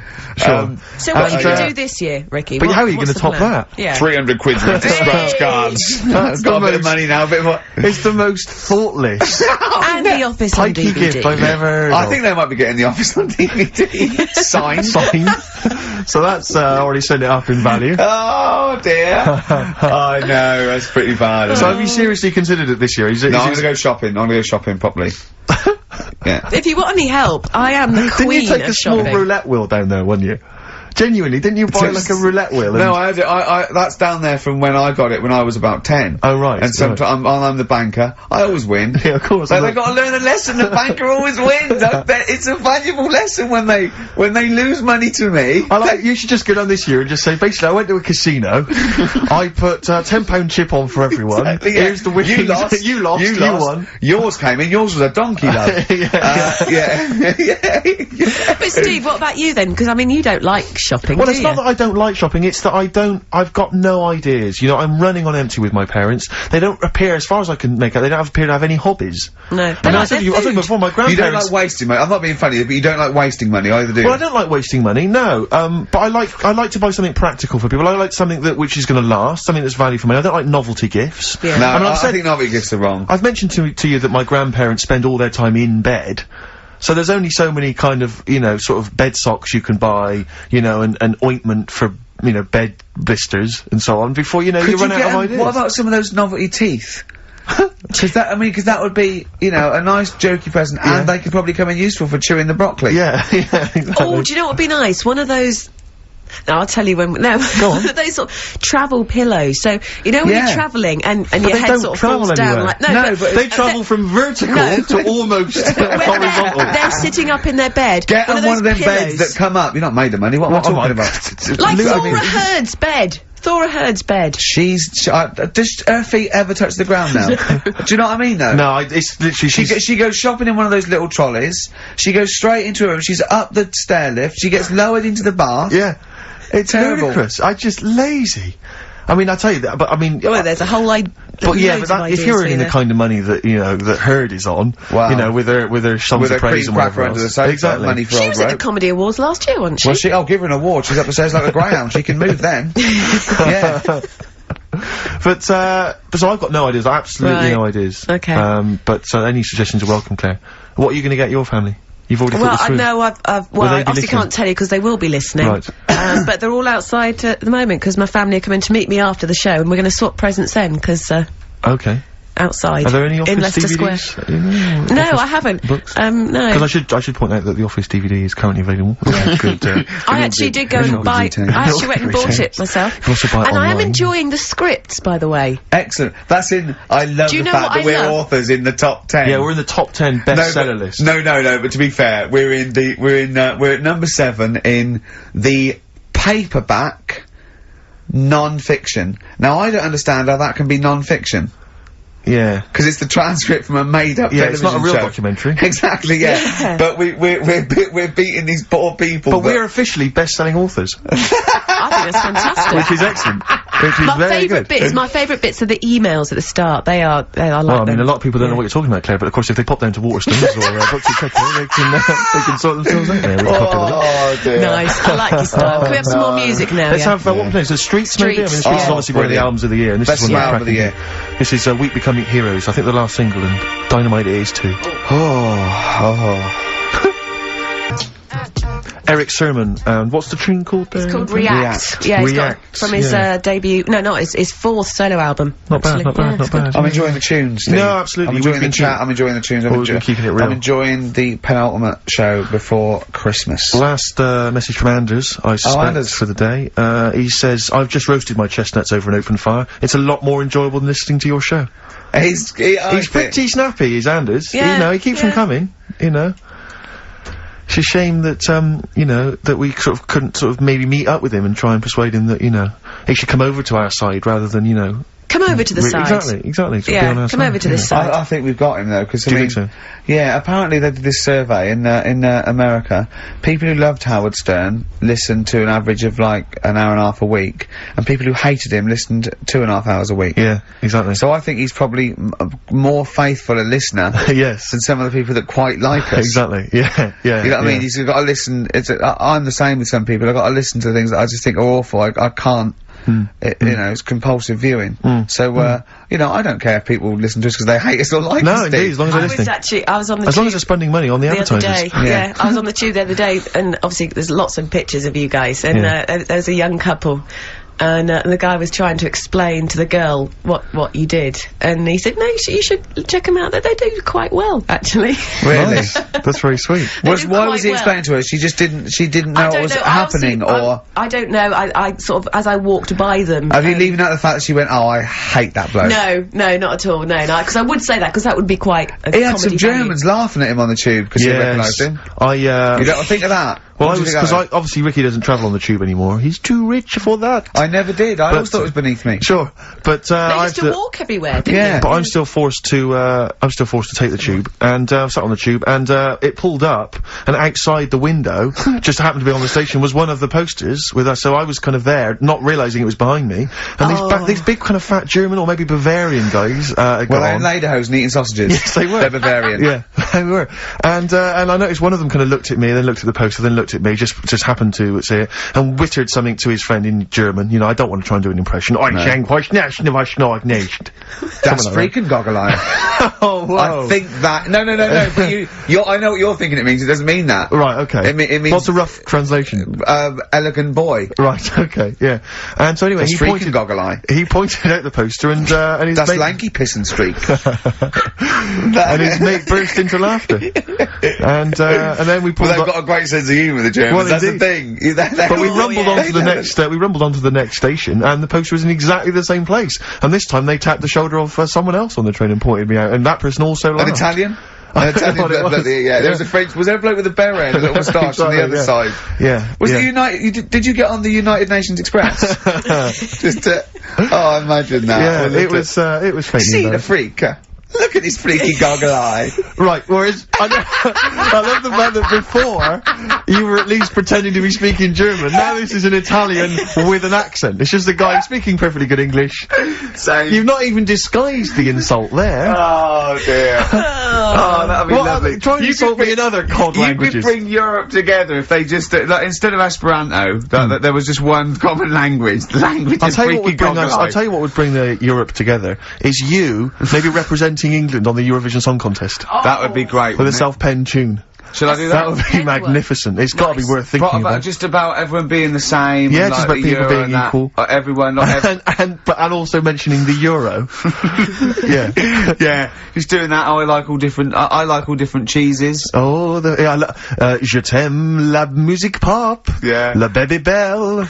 Et le cheddar. I mean, I'm not fluent French. Le grand fromage. Yeah. Oh, it'd be lovely, wouldn't it? And they'll all be there, all in their different every line uniforms. could be maybe in a different language. Yeah, and what would I wear? I'd wear sort of like a kilt. You'd wear a kilt, but you'd also have on your head one of those kind of big, what are they called? Those big furry hats that beefeaters or whatever wear. Or yeah, one of them. Is it kind of a busby or something? A busby? Yeah. Wear one of those, or maybe a policeman's helmet. That'd be Bobby's good. helmet with the kilt.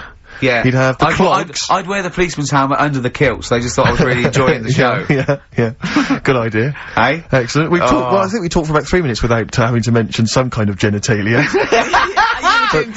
We should celebrate by playing one of my tunes of the year. Really? What one is it? U2 Electrical Storm. Oh, I know you're a big fan. I know you're a big fan. Good choice. Well done. Cheers. Electrical Storm, U2. I think that's my favourite of the year. If I had to pick one, that's great. And I do still feel slightly guilty about dissing them throughout the 90s. But, you know. Don't feel guilty if you didn't like No, it. I like the 80s stuff, I didn't like the 90s stuff. I'm loving what they're doing in the noughties. I think you're a bigger man than them, frankly, for being able to admit your past mistakes. I think you're better than Bono, despite all his charity work. Yeah. You're more of a noble figure. Yeah, stop bothering the Pope, he's busy. Exactly. Well, yeah. Rick, my mother always used to say to me that you should write and thank your aunties and so on for their gifts. Yeah. And, I feel like we should take a moment out just to thank all the people that have emailed or written into us during the year, because we're very lazy men and we never reply. Well, really. I never look. You never look at emails. You read them and I go anything for I me and you go... reply very occasionally if I think it's worth it. You're like my secretary when it comes to... You protect me from, like, people who... The insults and so on. Yeah. Are there any insults, are there? Oh, there's plenty, yeah. Do you have to protect him, really? Oh, God, yeah. There's lots of things I don't tell him. Lots of things I keep from him. It's not very nice. I thought... Right. Well, he's just not as popular as he thinks he is. Oh. He thinks that when he's, like, dancing around and making funny faces and squawking and making noises and stuff when we're filming, he thinks that everyone thinks that's enjoyable. Yeah. What, people think I'm quite an annoying little prat, do they? That's not the word they use, but you're near enough there. Yeah. Oh. Yeah, they didn't say prat, but you're on the right lines. Okay. For instance, we had an email here from Graham. He says, please stop the chat and let's hear some more great ads, as I'm still not sure what mobile phone I should get the wife for Christmas. Well, maybe this'll help you out.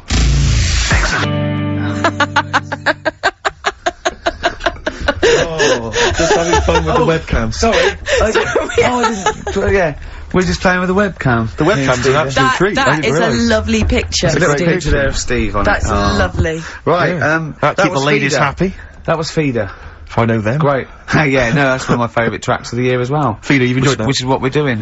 God, it's gone quickly. It's only quarter of an hour to go. Yes, indeed, yes. Karl will be back next week for our kind of Christmas, bonanza. I say that, we've got nothing planned.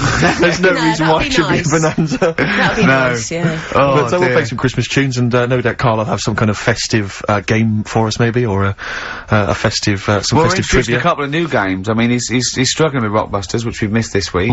Educating Ricky, he thinks there's nothing out there. All he could find was a parrot and a dog in a car wash. Yeah, you can't find any more interesting Still stuff. a little bit upset that we told him about intelligent crabs and, babies forcing their way out. Yeah, we stitched him up last week by telling him some what we claimed were facts. Oh, because I was out shopping, so I missed it. Yeah, Right, yeah. Well, then. you know, He sort of believes anything that's weird and wonderful. And we just made up this story. So I said two bodybuilders, got married and, she had a baby, but it after 6 months or 7 months, she was in bed asleep, and she woke up in terrible agony where the baby, where it had born, the bodybuilder, had forced its way out of the vagina and was pulling her along by the umbilical cord. Yeah.